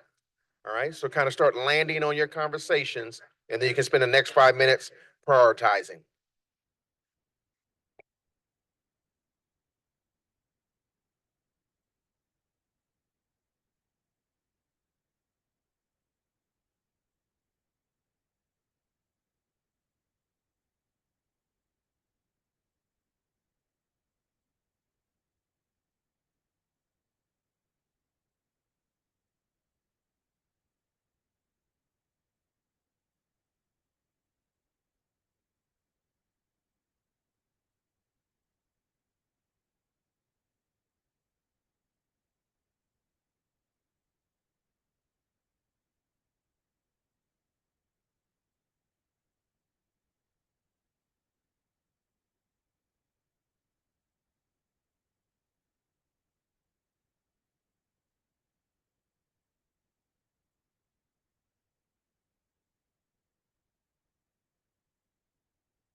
All right. All right, team, your discussion at this time should be focused on your top three that you want to report out. Shift the discussion to your top three that you want to report out.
All right, you should be landing on your top three. You have less than a minute.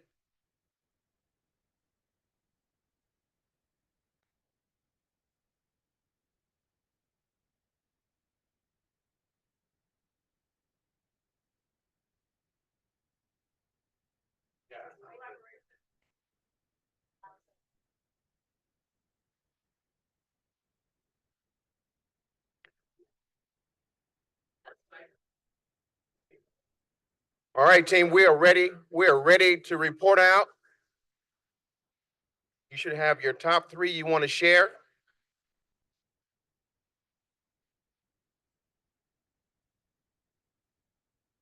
All right, team, if I can have your attention, we're coming over to the green team to get us kicked off first. All right. If I can have your attention, please, we're coming over to the green team to report out first. Let's go green. Oh, okay. We're green. All right. All right, so our priorities centered around investments in workforce and training and education. The second opportunity is research, grant, and treatment opportunities. And then third, innovation with community partners to positively impact patients and team members. And that kind of goes across all quadrants. Great and efficient. Any feedback, observations from a group who didn't participate on this team? On behalf of our group, thank you. All right, celebratory hand clap. Celebratory hand clap. There it is. We still got it, team. All right, let's take it over here to the blue team. Okay, if you can't read my handwriting, it's because I was trying to listen and write at the same time, and that is very challenging. So we have three priorities for our group. One is housing. If we, because it touches all three of the categories. Our categories were support for rural areas, addressing social determinants of health, and community health initiatives. Housing crosses all three. If we can't do that or support that, then we really, we have nowhere to go. So that was one of our main impact categories. Partnerships, so looking at ways, and this was in several of our quadrants, but identifying, enhancing, and involving partnerships in the community to help us do what we do better and serve more people. And then we talked about what we're doing well now, which also is related to partnerships. We think our strengths come from partnerships with organizations like Integral Care, HAM, SIMS, Dell Medical School. And so that's also part of the evolution, finding more partnership opportunities. And what did I miss? Anything? We have a lot more details in this chicken scratch that you're going to enjoy when somebody can decipher it. Yep. Anything else? All right. Any thoughts, observations from teams that did not participate in this discussion with what was just presented? Any feedback? Okay. Please. Thank you. You mentioned housing. So how do you envision that? I'm just curious because you said providing more housing. Is it having a, I'm just curious. I don't even say with more housing, but providing housing, period, because a lot of this, like if we can't find a way, how are we going to care for people who are experiencing homelessness if we can't transition them from the streets into stable, supportive housing? That was one example. Well, Yeah. partner, okay. Thank you. Not necessarily. Not like we're going to build the housing. Yeah. And that's why the partnership theme we thought really resonated through all the quadrants and all three of the impact areas. Great question. Oh, I didn't mention health champions, and it was Alan that mentioned it, but I proudly wrote it down about educating and empowering a whole generation of activists who can go out and advocate for the work that we do. So it can't just be the people in this room. Get it? Nice job. Let's do that clap thing. No, I'm kidding. Stealing your clap. Do what? We have two health champions in this room at the same table. How'd that happen? I don't know if this came up in your group, but I feel like we've done a good job organizationally of creating rural access points, particularly to primary care, whether it's Del Valley, Hornsby Bend, the Lone Star Clinic that we invested in Jonestown, Colony Park coming soon. I think we've created a lot of not necessarily rural access, but not the urban access that we've had. And then social determinants of health. I think we've done a pretty good job on certain SDOH initiatives and creating structure and some standardization around things like transportation solutions and pharmacy benefits and helping our patients navigate things that aren't necessarily just the direct healthcare services. I think we've got a lot of room to grow and a lot of those that we probably still need to scale to make them more comprehensive and available to our entire patient population. But I think there's some good things going on in those spaces. Can, Go ahead. sorry, John and I'll go back and forth here with operations and clinical. To Mr. Morgan's point, I think part of our rural discussion was not necessarily building clinics. If there are areas of sparsity but still critical need, what are the methodologies to, getting access to those patients, which may not be building clinics? I think John mentioned this, but on social determinants of health, we talked about how we made some strides in a couple of areas, but we wanted to really dig deeper and understand what our population needed from an SDOH standpoint, which probably points to some other areas that we may want to partner in. We talked a lot about how partnering SDOH, in some cases that might be us investing in a community organization or somehow making it easier for a community organization to provide those services. And then we just acknowledge what we've done in food and housing. Excellent. For historical purposes, I want us to understand and remember that the only reason we went into opening those additional clinics is because the communities in those desert areas, those poverty areas that didn't have a clinic, had been paying taxes all these years and not gotten one, came over here and took Central Health to task for not having provided a clinic in their area. And I have to thank our board and I have to thank the staff for listening to them. But if it had not been for the community that was most at risk, not receiving services, we would not, and having dragged Central Health along, we would not have been here to do that. Thank you. Welcome. All right, for the blue team, celebratory hand clap. We had one more comment. One moment. I like that pose. Now that was a great photo op right there. Go ahead. Yes, sir. Around the non-medical health drivers, I think, and it's really aspirational, but coordinating around the potential for a community information exchange, such that local social care data is consolidated, standardized, and formulated in a way that the entire region can have closed loop referral, access and management, and in a way that scaffolds for being able to do credentialing for CHWs and other folks in that arena, such that they can draw down potentially reimbursement through Medicaid. All right, for the blue team, celebratory hand clap. Excellent. Get in there. Who's reporting out?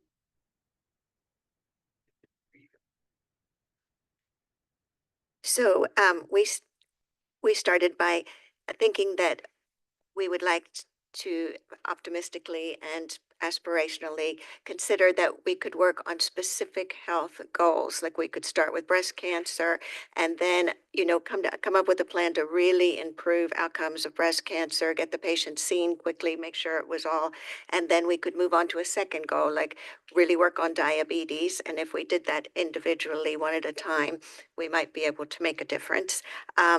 Number two, education. We'd like to start young. So in high school or even middle school, start asking kids, what do you want to do? Where do you want to go? And having and forming a healthcare track where we could then also link with ACC and the university and other availability things to try to get students and then introduce them to our system so that maybe then we would bring them in with us.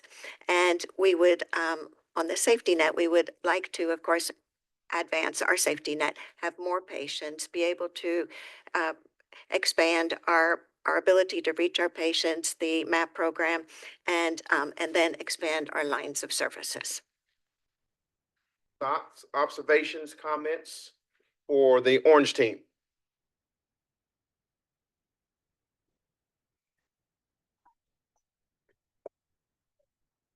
Okay, thank you. Can you hear me? Okay, so I liked your idea of, for instance, you mentioned going disease by disease, but I believe the needs of our community is greater, so we cannot afford just to go one disease at a time. So we need to work simultaneously and, with other diseases as well, especially with the chronic illnesses. And I like that idea and aspiration goal, but given the timing and the need of our community, they don't have that time. So just wanted to be cognizant of that. And the high school pipeline, I think that's amazing. You cannot imagine, like personally, I get reached out to multiple from multiple students and the school districts. Are there any pipelines? Our high school students are interested in these opportunities. They're interested in internships and just learning. So offering this, I think, will be very beneficial to students and it will impact their life from generations to come. So thank you. Thank you. Any other thoughts, observations for the orange team? Yes. On that education, on that educational component, my idea was to actually start at the elementary school level. If for the non-English speaking and the immigrant populations, you have children that are pulled out of school and have to go act as the interpreters for their family members that are ill. And so they miss school days. They fall further and further behind until they lose interest, drop out, many before they get to middle school. And then the transition from medical to high school makes it much more difficult. And so what we would be doing is educating and making them health literate and advocates for their families from an early age on, which makes them more and better prepared for college level and then the professional schools, nursing, pharmacy, medical school. Okay, thank you. All right, celebratory hand clap for the orange team. Excelente. Leanna, I'm passing the mic back to you to get us set up and teed up for our next Yes. discussion. Great job, great work. Yes, really great work. And wow, you guys really just understood the assignment, which is so fun. So you will see that these are all building on one another. So a lot of the things that you discussed, whether or not you were able to highlight them in your top 3, you could still bring them forward. We're going to give a little background about, you had asked about the services provided by others in district hospitals. So we're going to tee that up by talking about the continuum of care and what's included in that. Then we're going to talk about what other hospital districts are doing and give you some kind of insight into that, some visibility into that. And then I think we're going to reassign tables, correct? For the last activity, which I think you're really going to enjoy based on everything you've said so far. So is everybody good? Does anybody need, okay, we can keep going? All right. So without further ado, my colleague, Dr. Basson, is going to talk to you a little bit about how we think about the continuity of care and the continuum of care, knowing that many of you in the room are direct caregivers or public health specialists and have a lot to contribute to this conversation. So we're just going to give an overview. It's not necessarily the right answer. It's how we're thinking about it and how we want to help you think about it. And I think it's, what slide is that? Taylor, I can't even read. 18, 28, 18. So I just put it up here because it's a really complex slide and it's really hard to read. And that's kind of the goal, sort of, is that, right, US healthcare, incredibly complex. Trying to lay it out in like a slide is nearly impossible. And this is clearly not inclusive of everything. It's missing lots of pieces. But it's probably a reasonable place to start as an overview of how care is delivered. And many of you know this as well as I do. I've been an emergency physician for 20 years and I do critical care. I trained in a inner city marginalized community that didn't have access to preventative care and other things. And now I've been at the University of Michigan for the last 15 years, which is, quaternary academic medical center with every resource known to man. So I've been at both ends of the spectrum. And I think the way care is delivered is obviously highly divergent and not really fair. Thanks. So kind of starting at the left, because this is where Central Health has really deep roots. And I think with Central Health's mission, and earlier we were talking about the whys for everybody. And I think the whys really, I heard over and over, it's really the patients are at the center of your mission. Whole person, holistic care, comprehensive care is at the center. And Central Health has deep roots on the left side, and I think historically has really had deep roots here and really invested deeply on the left side of kind of community, outpatient care, preventative care, wraparound services. How do we keep our patients, our population healthy so they don't need acute care? Acute care is really expensive. It's hard to access. It takes a ton of infrastructure. And so I think Central Health has been really heavily invested on the left. And so again, not a comprehensive list, but the way I think we think about it is kind of a primary care and wraparound services of how do we address people's, again, holistic needs. So not only their physical health, their emotional health, their spiritual health, their mental health, their behavioral health, and how do we meet them to where they are in their communities. And I think the really nice thing about hospital districts in Texas, it allows you to kind of customize to a degree of what your population needs that you serve as a health district. And so I think that looks very different depending where you are. But Central Health has been really obviously involved in developing a lot of these things, not all of these things, but some of them. And we talked about kind of where we might go next, where we may pull back from, what things are more optimistic versus aspirational. And so I think doing well in some of these places, other areas we've heard a lot about, greater access to specialty services, having more ability to get some of the diagnostic and treatment platforms, procedural platforms in the community that if you have that timely done, you may not need acute care. If you can kind of catch disease in the early states or manage chronic disease the way it's supposed to be managed, ideally. And then really getting access to specialty and procedural care at the front end. And so the way I think about this, again, having been in an ED for 20 years, is, a lot of patients show up in the ED that don't need to be there, right? They don't need my services. They don't want to be there. There's plenty of people, if they got the right services at the right time, have no need to be there. Emergency care is incredibly expensive, right? Acute care is incredibly expensive, and not the way we want to deliver care to people who don't really need it. And so if we can keep them out of the hospital, that's in their best interest. It's in our best interest. It's in the health system's best interest. It's in the health district's best interest.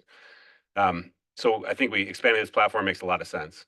Then there's people who have kind of time-dependent things that happen to them where they probably do need acute care or potentially need acute care, but there are ways to potentially avoid hospitalization. So these are areas that some of them are newer than others that are kind of coming around. COVID, the pandemic drove some of these things like telehealth and really investing heavily in keeping people where they are because people couldn't come to the hospital for lots of different reasons.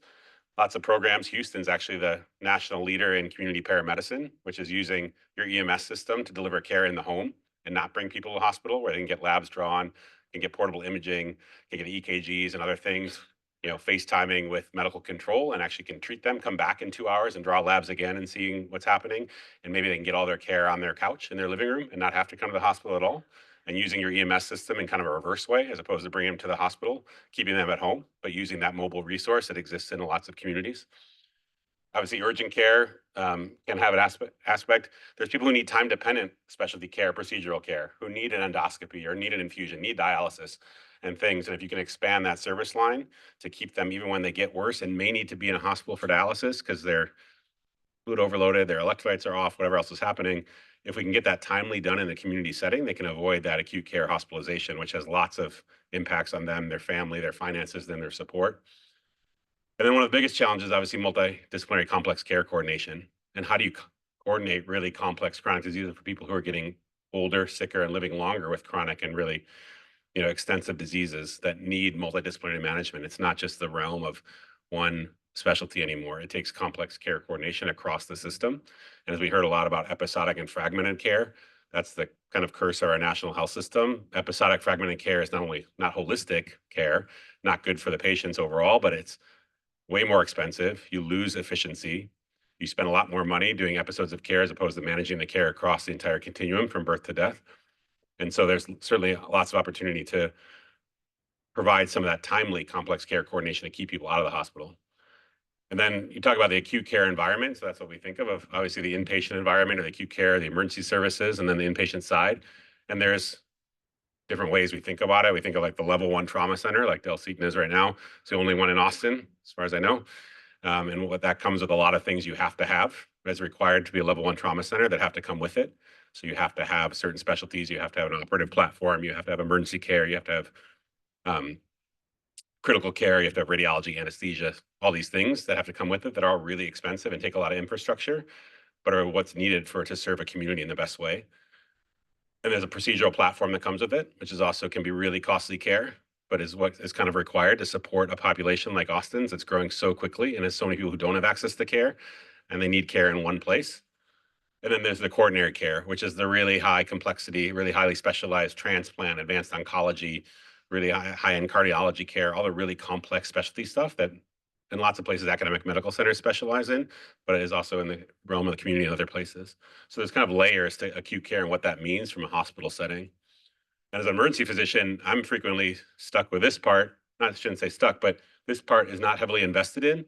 And so I have people in the ED, and I know there's a lot of people here who have worked in EDs and family medicine and have managed these patient populations extensively. People come in and they need something. They need something now, but then they get that something now. They don't necessarily have to be in the hospital. If there's another way to get that care in a way that is timely and safe for them, it might be at home, it might be somewhere else, but certainly with substance abuse, detox, mental health care, timely behavioral health or mental health crisis management, access to rapid specialty follow-up. I see patients all the time who probably need a CT or an MRI or need to see a neurologist in the next few days or a gastroenterologist or a nephrologist or something in the next few days. And if they could, they probably don't need to be in the hospital, but we have no access for them. So there's no alternative but to bring them into the hospital and sit in a bed where care doesn't really even happen 24 hours a day. And sometimes they're waiting, they'll come in on a Thursday and nothing happens till Monday. And they're sitting in an inpatient bed for 4 days, consuming massive resources. They're not getting any benefit.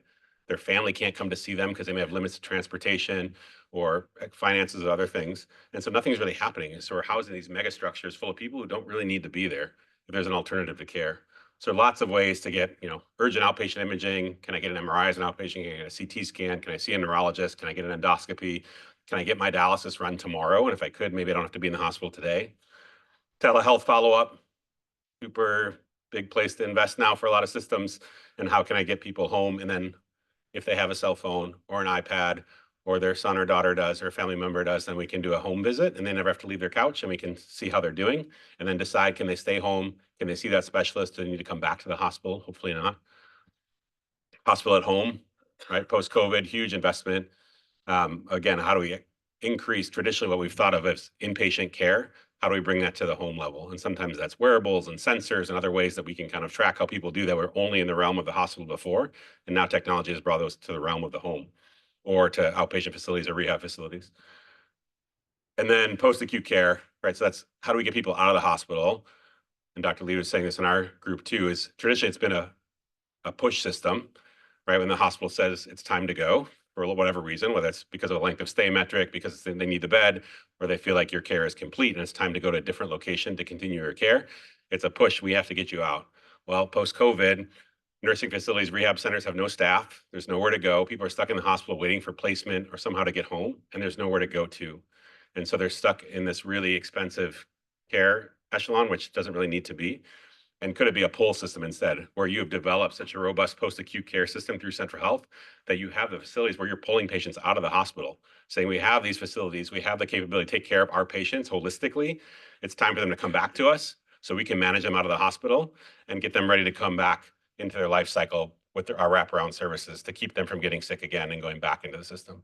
So, and there's obviously pieces with that, bridge clinics, rehab, skilled nursing facilities, the ability to do home care, transitional housing, end of life and hospice and palliative care for some families is actually the proper thing to do. Sometimes we just lack the ability to do it in the right way. And we keep people in the hospital at the end of life, which is sometimes the worst thing to do.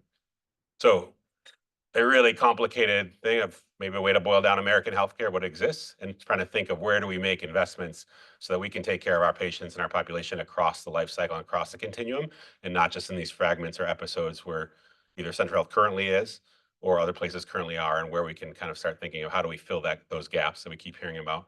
to transition across the entire continuum. And ultimately, it's financially, ultimately leads to better outcomes. It's much more efficient care. You actually measure care, right? It's very hard to measure care when you only take care of a very small part of it, right? So you can measure care and get quality and scorecards we talked about and metrics of how you're doing when you control all the aspects of that care.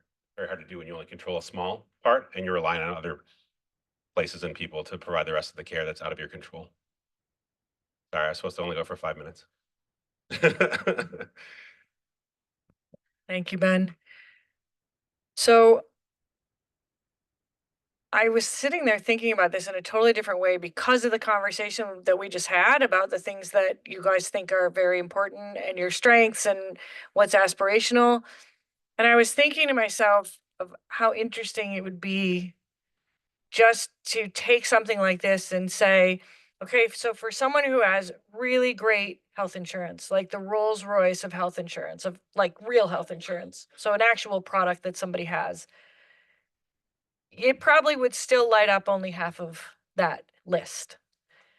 And so for somebody that doesn't have any access, it's a lot fewer things that would light up. And then for an immigrant who's worried that they're going to come in and end up deported at the end of that visit, it's even less access. So what's also interesting about this is we've worked with, well, in my 20 years of doing this, probably over 1,000 hospitals, and I can tell you none of them have even 65, 70% of this in under one roof, under one owner, like controlling all of it.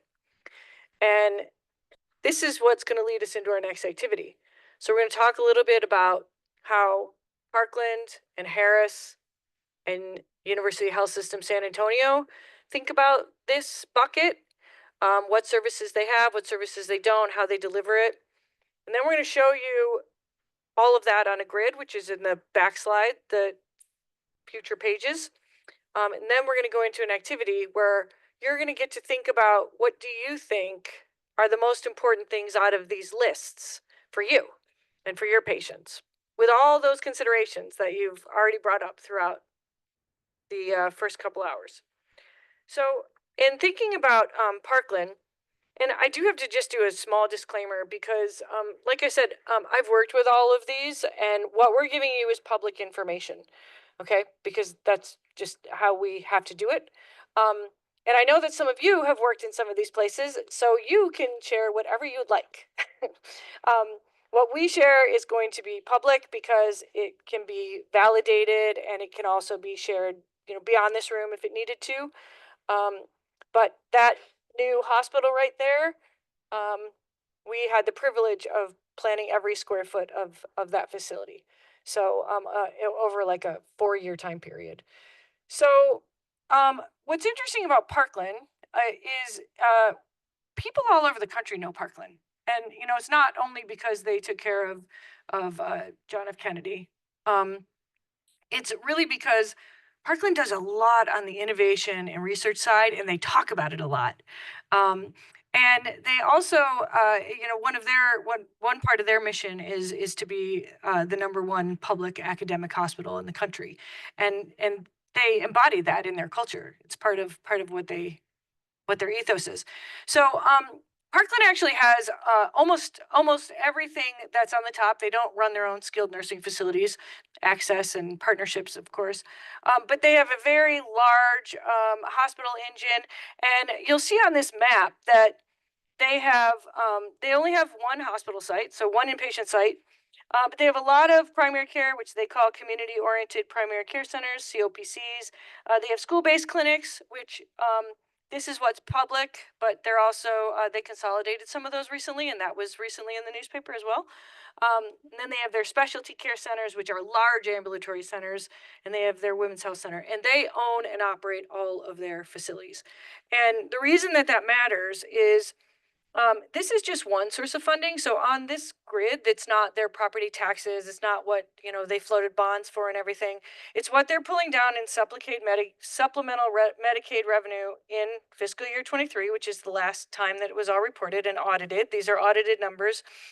And when you see the breakdown, I mean, what's interesting about each of the the three that we're going to show you is that they're not all the same in the breakdown, and that's why hospital districts are important, because they really are. They're different. They're all different. And so Parkland's payer mix. So they have about 14% commercial insurance. So those are, your insured people. A lot of this is probably actually their own workforce as well, because it's a large workforce. It's about 16% Medicare, 26% Medicaid, and 44% self-pay, which a large portion of self-pay is actually no pay. Okay, so it's called self-pay because that just means the patient comes with no other source of funding, so they will get a bill. Doesn't mean that it's ever paid. So the important thing is, like, this is the payer mix by type of patient. Their supplemental Medicaid revenue is second only to Harris. And part of this that on that previous graph that chart that I showed you that has inputs and then you have funding and then you have outputs. Part of the reason that Parkland can drive a lot of money through the Medicaid 1115 waiver and through other sources like DSRIP, which is another way that you bring Medicaid down, is because they own their facilities. And there are certain kinds of revenue that you can only get if you are the owner of the facility. So that does impact Parkland. So on the next slide, it's also in your book though, we have University Hospital. Yes.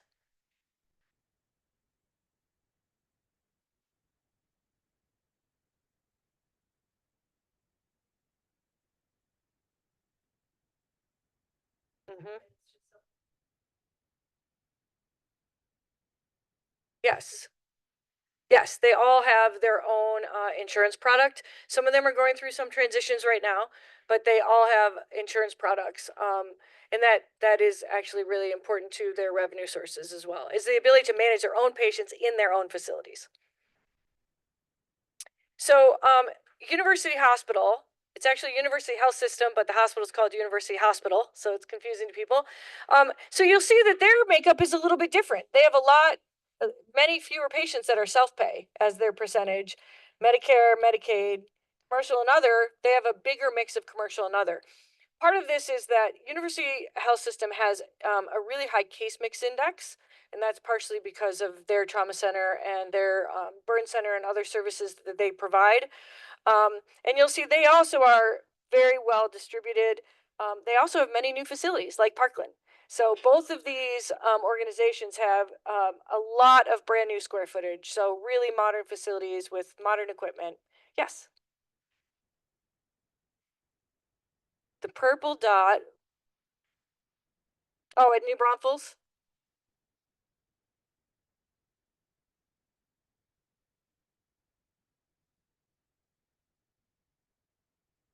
Yeah. They are branching out to the perimeter, as you can see, to fill some gaps. I don't know. That's you. Yeah, it's not very readable, but so University Health System is interesting. Lots of brand new facilities, and like I said, they're also they have a plan to continue to go further out.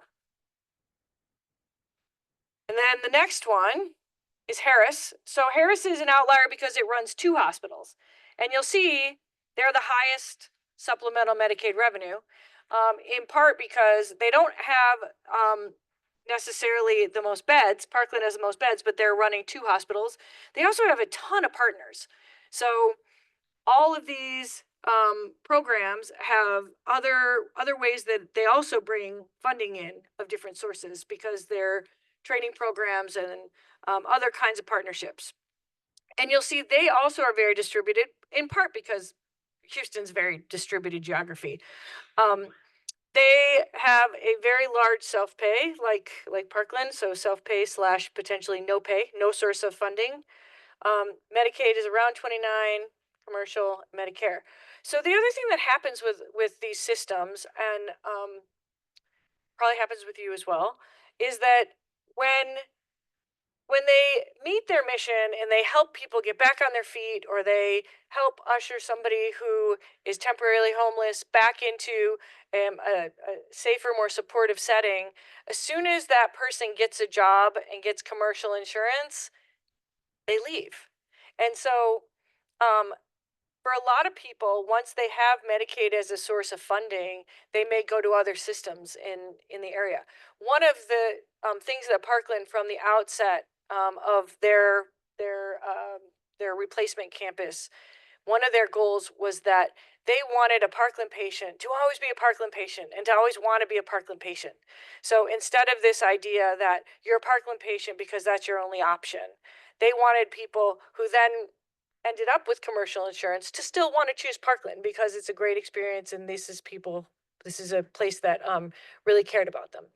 So this is just to say that there is a relationship between owning facilities and getting the revenue from it. So that revenue isn't just about the population base. I mean, obviously, Harris has the largest base by far because they're in a giant populous area. But some of this funding is tied to owning facilities. So on the next slide, we took what is publicly available about you guys, which is that it's, since this was based on a hospital, we didn't fill that part in, but your supplemental Medicare, there are some things that you can pull down. But for the most part, most of those funds go to Ascension, Seton, and not directly to Central Health, because that's where the care is being delivered and it's facility-based revenue. So it was hard to put you on the map. You are the clear winner in primary care sites. So in terms of number of locations, so your primary care and your community care sites, specialty and community resource. And we just kind of put those on the map as well. And this is something that we can work toward. Also, your population is a little bit smaller. So you have to think about that, because you could end up with a lot of competition for fewer people, which is even harder. So having a facility is very much tied to that revenue. But there are obviously other sources of funding as well, property taxes and things that we can put on the map. So what we want to do with you now, though, is if you go, Taylor, I don't know if we put the rest in, did we? Because they're in your book. Okay, great. Just because it's easy to look at. So what we did is, and again, this can be discussion because everything's not created equal, right? Like, so Parkland may have ambulatory surgery at many sites, and one of these could have it at fewer sites, but it all gets the same blue block. Which means that it's owned and operated in a facility that's owned and operated by that health system. So Harris has a few that they're not owned and operated, but they're contracted through someone else. Same with University Health for a few things. Parkland is the most comprehensive, and then you'll see that some of yours are mixed. And does somebody want to explain why we did the mixed, the half and half?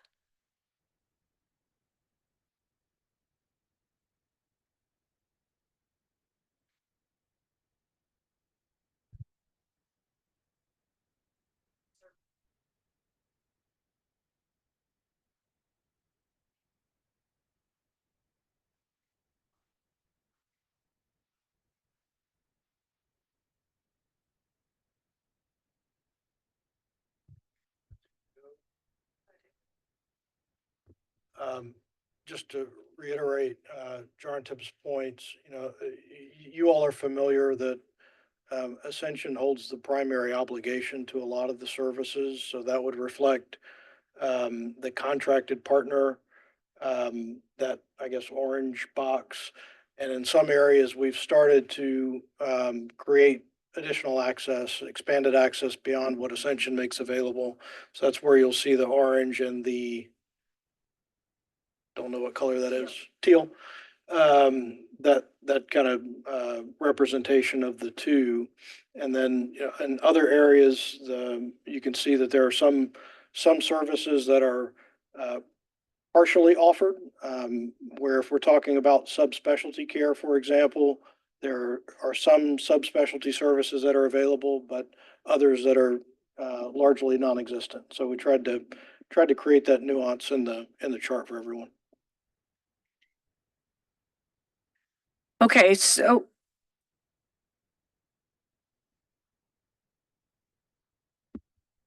Thank you. Thank you. I just wanted to use this as an example of the question I'd asked earlier. Citizens in each of those communities, Parkland, let's say, they have a clear understanding of who's operated, how it's operated, what services are, where they're at. For the most part, the same thing with University Health. Lesser degree, but having been in Houston for many years, they have that same concept. With our system, it's clearer that citizens aren't clear on what activities we run and what activities others run.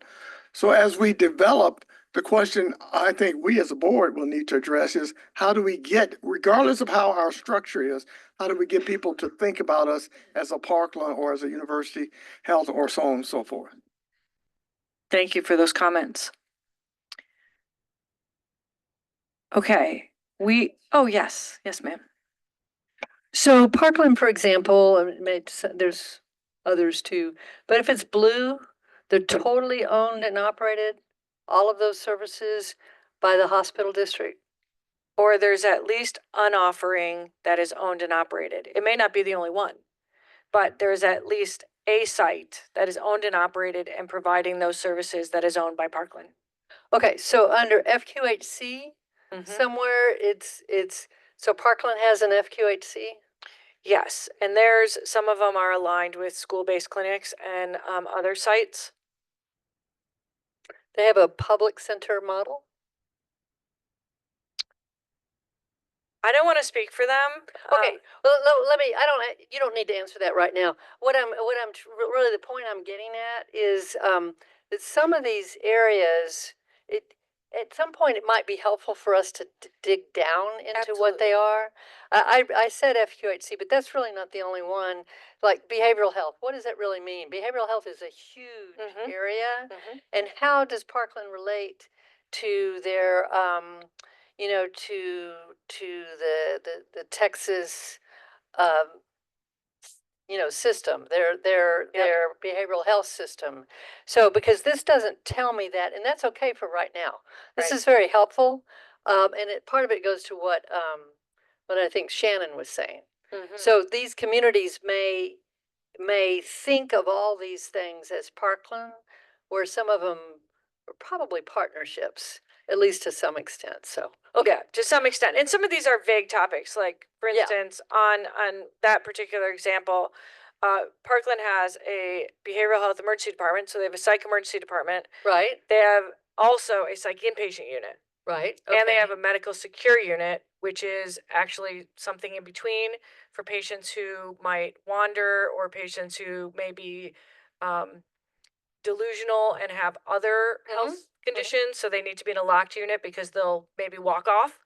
But like to that point, Parkland's in a bit of a fortunate situation because Texas is building a behavioral health hospital across the street from them. Yeah. So it's just, it's not relevant for today, but for future, some of these areas will need to dig down into. Absolutely. To see exactly what they're doing or who they're partnering with or stuff like that. So, thank you. Great point. It's a gentleman to the right, coming back. Thank you. I think having been involved at Parkland, since they have the integration, all the residency programs, they had Timberlawn, et cetera. So it's all this integrated thing. In Southwestern, because we don't have a hospital, if they strive to capture patients because they build a hospital in North Dallas where there are wealthy insured people, but they want to raise the system in a way that so even their poorer patients still say, I'm getting great care here. And I think that's the whole benefit of having the wraparound package with the hospital from start to finish. So thank you. Thank you.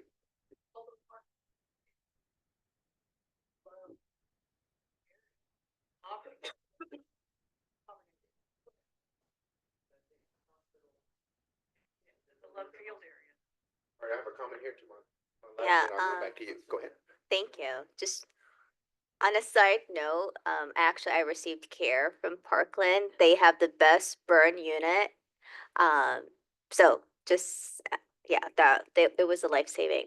Now, what you shared with us in terms of the revenue, other hospital districts, it's not comparable to our revenue system. So I don't feel like we're not comparing apples to apples here. So they're at a different advantage, different revenue sources than us. So I don't know if it's fair to say to really, I know that could be our reference, but we, at this point, we're not near that reference. We don't own or operate a hospital, which puts us at a, really at a disadvantage. So we're not able to capture all our patients and provide them all the services that we need, they need. So to me, I'm also curious in terms of the revenue sources, their property taxes, how much do they even depend on their property taxes to run their hospital districts? Which was my question. Are these other districts actually are they property tax? Are they tax jurisdictions? Okay, so then that answers that question. And I'd go a step further to say that that is also part of how they funded their new buildings. So they floated bonds. It was widespread support from those communities and honestly from the partners and the other hospitals. Because when you have a hospital district, when you have a hospital that welcomes all patients, it actually benefits some of the other hospitals that are less interested in serving all the needs of those patient populations. When they were building a new hospital, and one of the newspapers, I guess it was the Dallas Morning News, put a story in there saying that their hospital had been completely funded without using property taxes. This side of the room. Yeah, let me make a comment on that. I don't know that's the case. I would say that, all of these hospital systems, rely on substantial property tax revenues to help. Thank you. My question is this, with respect to these three hospital systems that we're comparing Central Health to, they all have a taxing system that's beneficial, obviously, but is their taxing system having to go through their commissioner's court or some other governmental entity? It is. Yes. Okay. And if we might please indulge me by just flipping back to any one of the slides where there is actually a hospital. Here for the payer mix, well, particularly when we're looking at just like the payer mix and the theoretical revenue that comes from that, do we have a sense of how much is uncompensated, whether it's self-pay or even commercial and other? And secondly, do we have a sense of what operating income looks like, or how revenue compares to operating expenses when it comes to this? So in the back of my, I can do an envelope calculation of what tax revenue plus, delivery revenue looks like. Yes, we can bring all of that. Now. Yeah, we can bring all of that back. My point is, to the chorus, that would be helpful for me. Absolutely. Okay. Oh, more?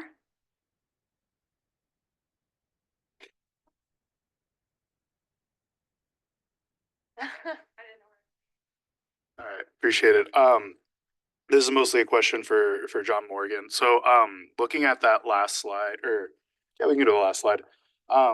Considering all those orange points, we said that those were contracted through potentially seen and such. So as we move into this vision of owning and operating a hospital, how many of those orange marks would essentially or inevitably flip into the teal marker? If we were to hypothetically acquire a hospital?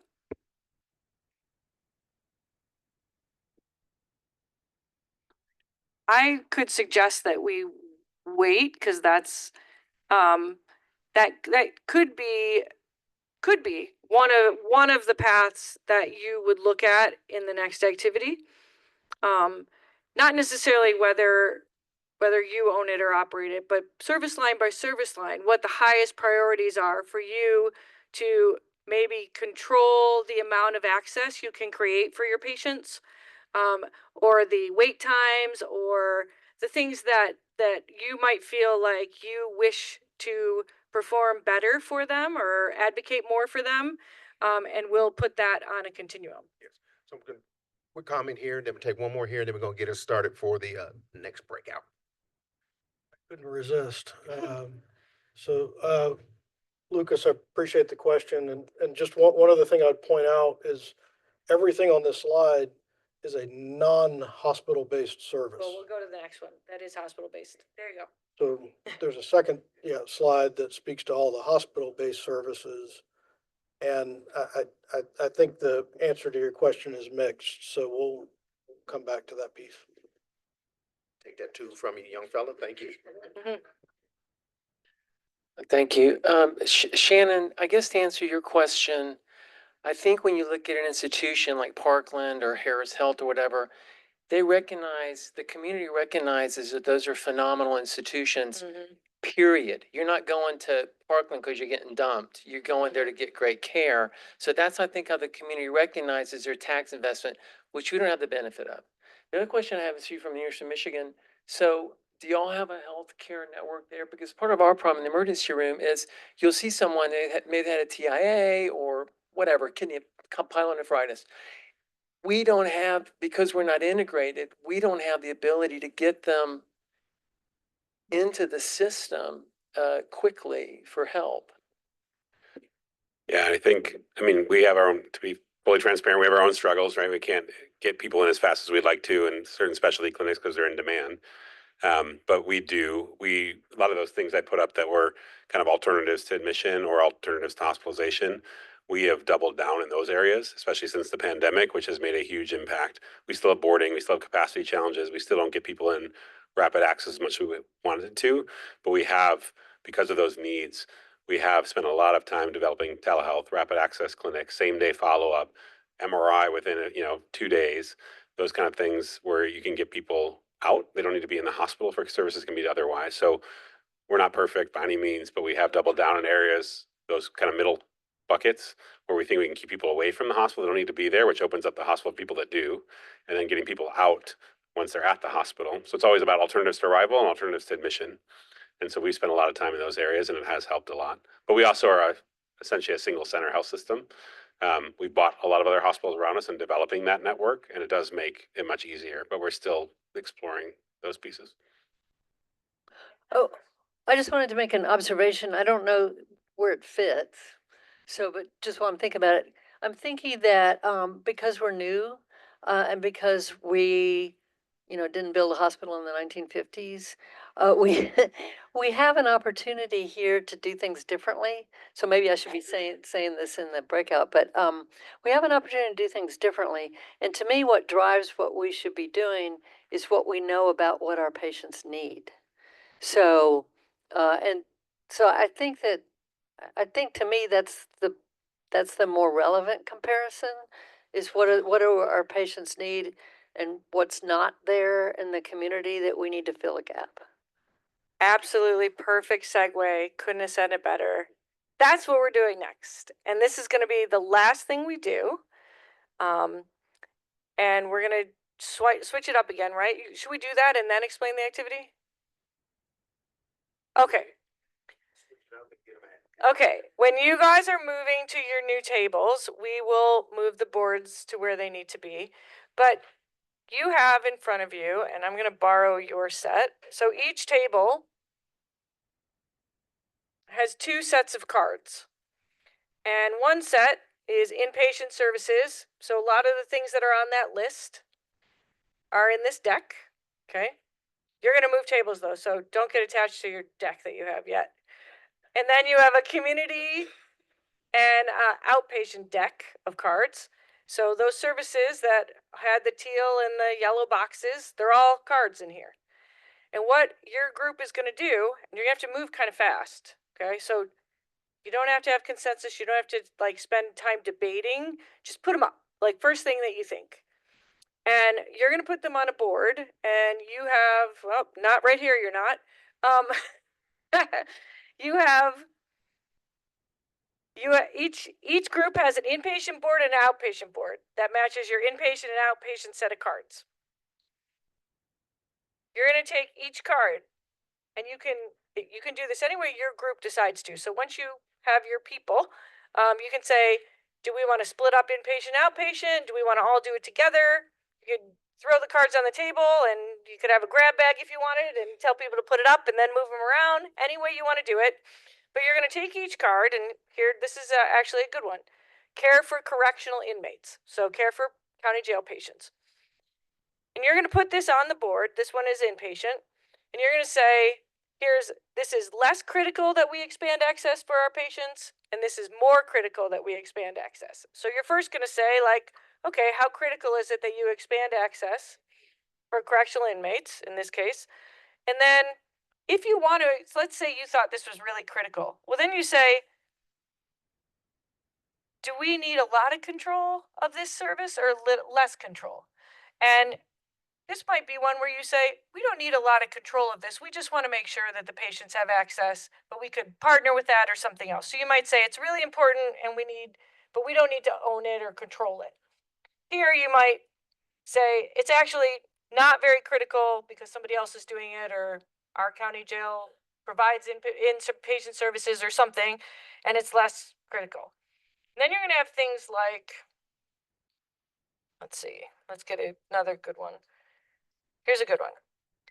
Pediatric surgery and a pediatric ICU. My guess is you're going to say, that's really important for the families that are part of our system, but actually somebody else does it. We have a great children's hospital, so that would be, and you might say, and they have great access. So this one might be somewhat neutral, and you don't need a lot of control. Okay, so what you're going to end up with is the things that are up in the right-hand corner for both inpatient and outpatient are going to be those services that you believe it's critical that you expand access, and that you feel that controlling that access, controlling the wait times, controlling how soon you can get a patient in, how soon you can find that resource, everything that is most important to control and to expand access is going to go in that upper right-hand corner. And we're going to see where we are. And I really encourage you to don't put everything up there, right? Because you know you're in a constrained environment. Like no system can afford to put everything in that upper right quadrant. You have to rely on partners for certain things. But debate it all you want, put everything on the board. You can use your dots or use other tape to put them on the board.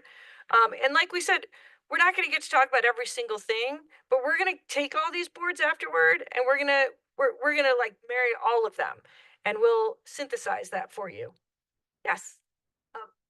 Did you finish what you were saying? I did. Yes. I think this is great, and I really want to see what people come up with.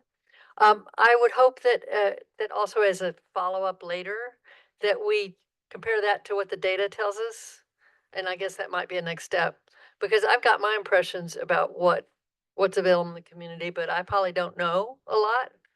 And so I'm just wanting us to have an exercise later down the road that marries up what we think we want with what the data is telling us. Yeah. You mean the data like 15-year population growth, demographic shifts, everything like that? And also the data about what's available in the community. We did this. I mean, I was very impressed with what was done with the health equity plan, because it's built off of data and it's built off of gaps in services. And so a lot of that may already be done. Great. But to the extent that it's not, then I would want to do that kind of analysis of any additional services that we were thinking of. Wonderful. All right, team. So as we get ready to assign you to your new team, you will have facilitator support, again, available to you to assist you. We're going to have 20-25 minutes. We'll do a time check and check in with you. And same thing, you want to identify someone who will report out.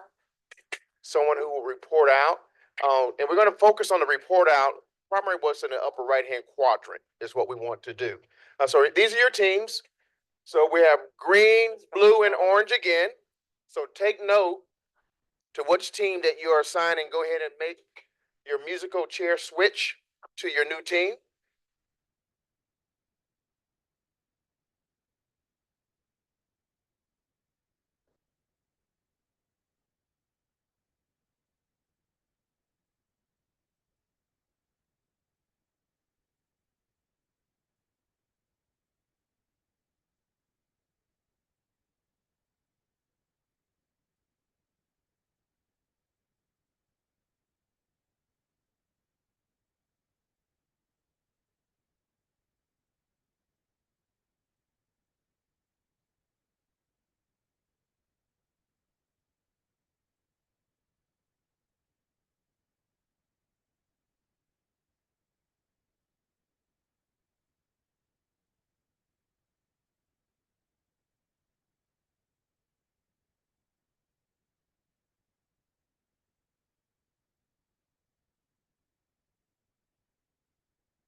10-minute check-in point, team.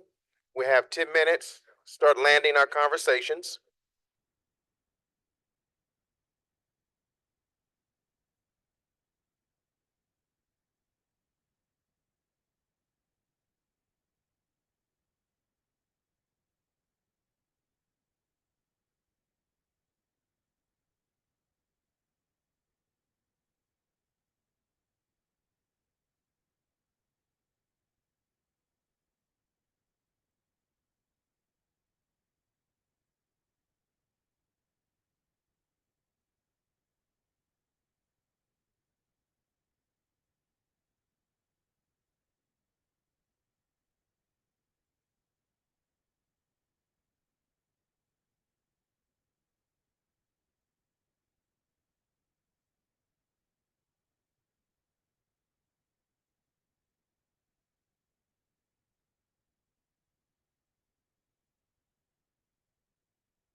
We have 8 minutes left, team. 8 minutes.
All right, team, if you have landed your conversations, go ahead and take your seats.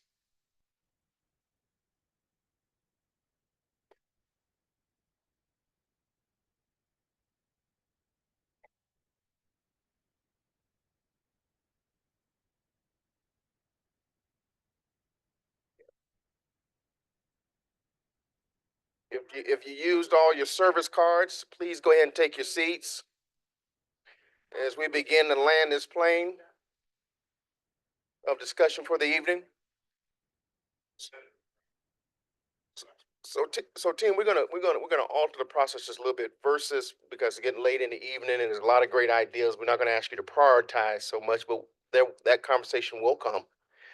It just won't be this evening, but we do want you all as a team, and I'm gonna start with the orange team, just kind of reflect on your discussions on how you all kind of work through the process to move either some of the service lines to the upper right-hand quadrant, or so you have, I mean, you're pretty much right or left, top right or left. You're not bottom left. Is that what it is? So just kind of talk to us about overall just process. Give us a snapshot of you all's thinking, because I'm looking at how you all landed. Go for it. All right. So most pediatric or critical psych services moved to the left. They were critical, but we didn't need to control them. Anything that even came close to adult medicine, inpatient or outpatient, we really wanted to control the entire care continuum. So, I mean, from pharmacy to lab to diagnostics, so it was very difficult to take something out of that care continuum because anything that then drops out of that is a potential risk to our patient. So that is why you got the grouping. It's Dr. Martin's fault. That's why you got the grouping in the upper right, both for inpatient and out. Yeah, our choices were based on the theoretical of opening a hospital, right? That we would be able to control that from start to finish, and that's sort of so they were made sort of based on that consensus. So. With the need for all to be in the same community. Yeah, and that's one thing I mentioned, that having a continuum of an EMR system is absolutely critical to avoidance of redundancy, drug-drug interactions, et cetera. That's an enormous, that we should hopefully see as very critical, and that we absolutely need to control what goes in there. Sharing of data. Any thoughts, observations about their process that they summarized? Very quickly, very quickly. They knew what they needed and what they wanted. What the whole, having an audience. Right. All right, great. So we're gonna come over to the green team, but before who's gonna kind of start summarizing on this side of the room for us? All right. Well, let's give a celebratory hand clap to our orange team. Celebratory hand clap. Excellent. Celebratory hand clap. I'm not gonna give up on you. Gonna keep hope alive. All right, are you gonna get us kicked off? And the team will join in with you. Yes, they will. They will definitely correct me if I am wrong. But we felt that most everything was very critical. Some of it we felt was more critical for us to have more control over it, and then we took the liberty to add quite a few things that we felt were missing. So in order to just really transform the care, so some of the things that we are working on currently, and some of the things we heard tonight. Would anyone else like to join? Anybody else on the team wanna add to your process? Well, we recognize that in some of the areas, partnership would be appropriate. And so we put those they were critical, but we put them up at the top, but less control because we felt like control was defined as we had to own it. So we did some of that, and that was some of our social determinants of health stuff and things like that. So. What else wanna add from the green team? Any thoughts, observations about their summary of their process from any other teams who were not part of the green team? What was that? New one? What was? That is care for correctional or justice involved. Outpatient. Outpatient. It was an inpatient. Added it to outpatient. We also added care management, care coordination, Parahealth, paramedicine, we added transportation, we added, Partnerships. Detox. detox. All right, Pretty much. let's hear for the green team. Celebratory hand clap. Celebratory hand clap. That second time is good to the ears. All right, I'm coming over to the blue team. John thought you said, what do you want for Christmas? That's how we I did think it. John is perfect. John. I don't. See? John, please. That's why I started the mic with him, because I knew Exactly. he had that big tall wish. Definitely a wish list and really thinking about it in terms of comparison to today, not necessarily based on if there's a hospital or not a hospital, but what we know of our patients' access today and challenges today. What would we have more control over? I think we arrived at less control over lab than I think the Orange team did, both in the inpatient and outpatient setting. So I'm curious what that rationale looked like. I think when we talked about psychiatric substance use and then real subspecialty care, whether that's in cancer care or, subspecialty pediatrics, I think in many cases we need more access, but it may be less important that we control all aspects of that. So maybe more opportunities to partner in some of those spaces. And then I think in general, at least in my head, if we were prioritizing within a box, I think we were prioritizing adult access to services above pediatric access to services in terms of what's available in the community today. But even though we may need less additional access for pediatric services, we do need more control in terms of our patients' ability to navigate those services, to not get billed inappropriately for services, to have access to the same treatments as patients who do have other coverage. So if we can guarantee those other administrative components, again, it may be less important for us to have control over the service itself. Would anyone from the blue team like to add? Please. I just think that last nuance that John talked about is really interesting because it's extremely contextual. It reflects where we are right now, and sort of our reactions to the experiences that are informing us right now. And so control becomes an interesting function of either ownership or possibly ability to maintain dominant contractual enforcement. Wherever we are somewhere along that spectrum is kind of you will get the result of control or lack thereof. It doesn't necessarily mean de facto ownership, but just the ability to control. And I think, what John said is really important. I think a lot of us were also saying it too. Well, if we could get the data, then we wouldn't need to necessarily own it. Well, if we could ensure that services are up to par for our populations, then we wouldn't need to necessarily control it. So it's an interesting nuance. If I could just add quickly, we did add a few services to the charts. I think on the inpatient side, we added residential substance use treatment, not necessarily on the controlled side, but on the access side. And then in the outpatient environment, we added adult dental services and alcohol use outpatient treatment services. Oh, just an observation. When I think about control, I think about accountability. In other words, how do we accountability for quality and access is the way I think about it. I don't know if that's what we're intending, but that's what I think about. Yeah, I love the time we're spending reflecting on the concept of control. So there's whether we get a fair rate, let's say, whether there's a timeliness of access. So those things can be accomplished contractually, potentially. But then there's issues of connectivity. That can be data, that can be communication channels, it can be empathy and real teamwork. And then there's the issue of flow. So ultimately, we want to think about patients and patient journeys and the delays in care, right? And to connect the flow, that may or may not be something that we can contract.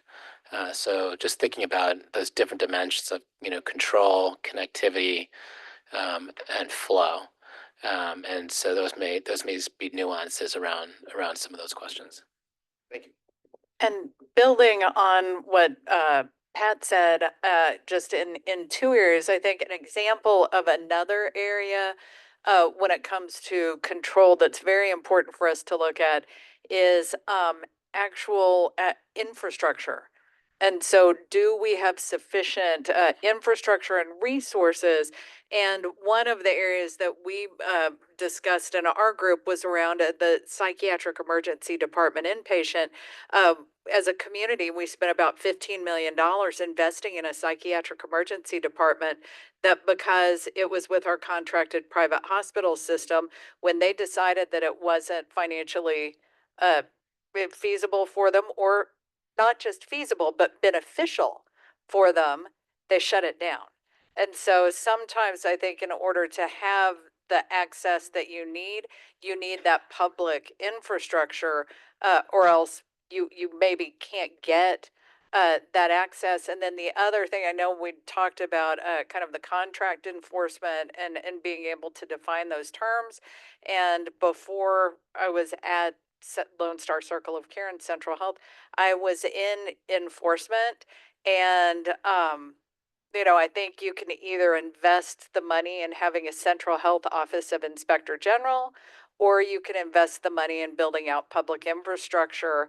And you have to think about where you want your resources to go. Do they go into having an army of kind of lawyers and accountants and inspectors to do contract enforcement, or do you do it in providing the care? And I know it's not that linear, but yeah. Thank you. Yes, sir. I'm gonna touch on kind of the contracted aspect again, and control. Again, going to go back to Parkland. One of the things we heard from the exec team at Parkland is, nobody is going to have our mission at heart like we will. And so contracting for services means that at least 2 parties have to agree, and either party can change their mind. So if the other party changes their mind and it's our patients and we haven't built that infrastructure, our patients are at risk. So anything we contract for, we have to be aware of that. Well, I would just add that some people we contract with do have the same mission. So I think it's important to think about it. I like the way you're thinking about it, and that's certainly the case if we're contracting with a for-profit. But if we're contracting with another nonprofit or a governmental entity, they do have our same mission. So I think that's one of the factors, to look at. But I also like the way that Pat talked about control, because there's all those different aspects of it. And I think as we move forward and, next steps, when we start to talk about details, if we, instead of using the word control, if we could break down the factors. I don't remember everything you said. You said flow and flow, accountability, a couple of other things, but I think it helps me anyway. If I break down what exactly is it that we're talking about, because I might get different answers thinking of which aspect of it I'm talking about, but I think it's really important because it's all those things. Thank you. Go ahead. I apologize for missing out, Dr. Lee, on what you were saying. Sorry. But I will say this: an issue that I have seen in the past is an issue with contractors that, yes, they may have the same words to describe their mission, but they'll have a different board. And the philosophy of the board or of the executive team may be very different from the reality of the situation. There was a problem with Lone Star Circle of Care. It was a serious problem with Lone Star Circle of Care. There have been problems with other contractors. So the issue of quality assurance and making sure that they are in compliance, that means we'd have to establish standards that we can hold them accountable to our standards, to know or to ensure that the patient's services or the quality of the service that the patient is receiving remains static. Yes, sir. Can I use this thing? Absolutely. not to belabor it, but I think it's a really rich discussion, and what Cynthia just said makes a ton of sense. What Anne said also makes a ton of sense, and it synthesizes a lot of what Dr. Lee was saying. I'd like to underscore, I think, the importance of splitting out control into those dimensional variables so we can look at each of them, because either way, I mean, I think in an ideal magic wand world, we want to control everything, because that is the most cohesive way, and surely mission aligned way to do things. And you know, if we're talking about janitorial services to labs to into possible treatment, you know, particular treatment and care, do we want to do each and every one of those things ourselves? And which areas are the ones where we look at a cost benefit analysis and determine that, okay, we can seed one of these variables on control. And so when we dimensionalize control a little bit more, I think it gives us a little bit more gradient to look at what we can tolerate as a possible risk of deviance from quality or not, by means of contracting or whatever other shared mission elements we have there. And that's when we had several items on the line between less control and more control, because I think it depends on the gradient. Mhm.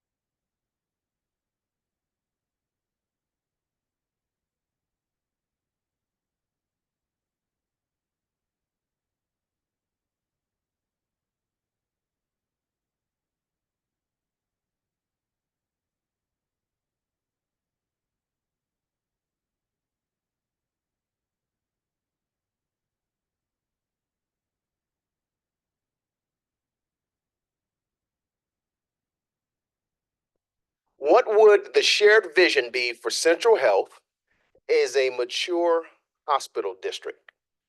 Guidelines to consider. The overall mission and vision of Central Health remains the same as far as we know today. This is focused specifically on becoming a mature hospital district. So we're looking at 5, 10, 15 years as we have in our third bullet. Consider how the vision may evolve over 5, 10, 15 years. And then the second bullet we had as a guideline, the shared vision should align with and further the healthcare equity plan and other strategic initiatives, right? So we're asking you to take those variables in consideration, take what we've learned this evening, and kind of think about. You all have demonstrated you have creative minds from the introductions we did earlier. What would that vision look like? And staff is going to send out a reminder, and they will provide you with the email addresses you can use to respond with your visioning, comments, or thoughts. Okay, so that's going to be part of the next steps. And then stay tuned for final information on the location and time for the next discussion. Anybody have any questions about the homework?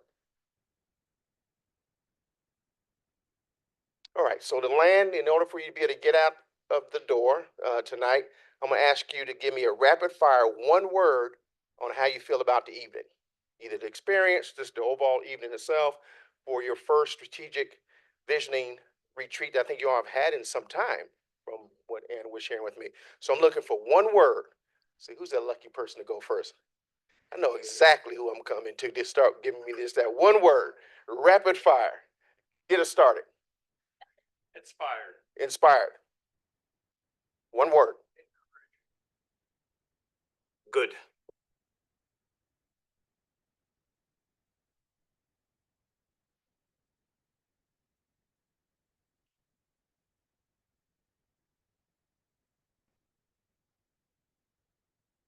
Or you can't say the same one.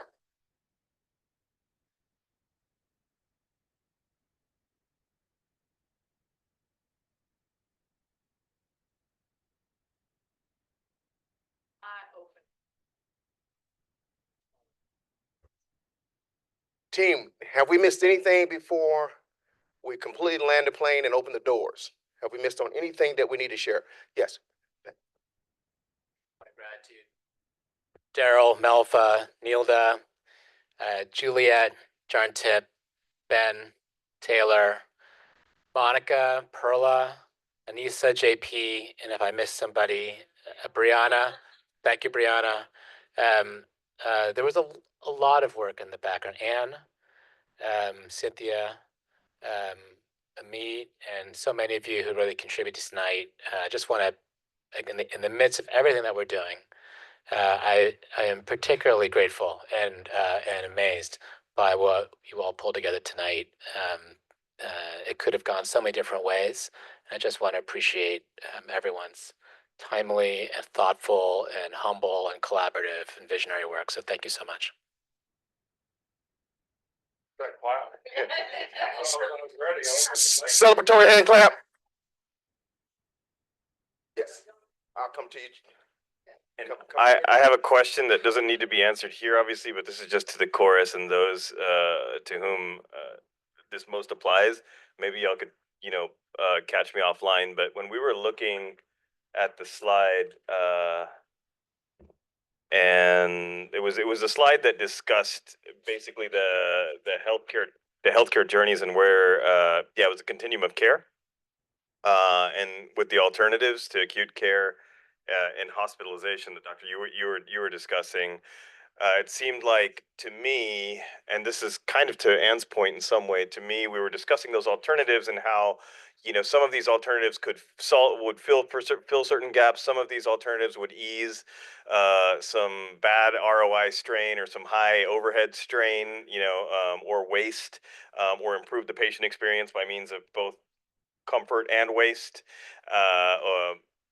I was wondering, it seemed like the solutions were also very sort of unique to the particular gaps that were being faced. And I was wondering, wow, what if we scrapped all that and just, patient-centered design journey from the beginning and visualize that from the beginning end to end, what that looks like for the patient and perhaps for the community whom we're serving most.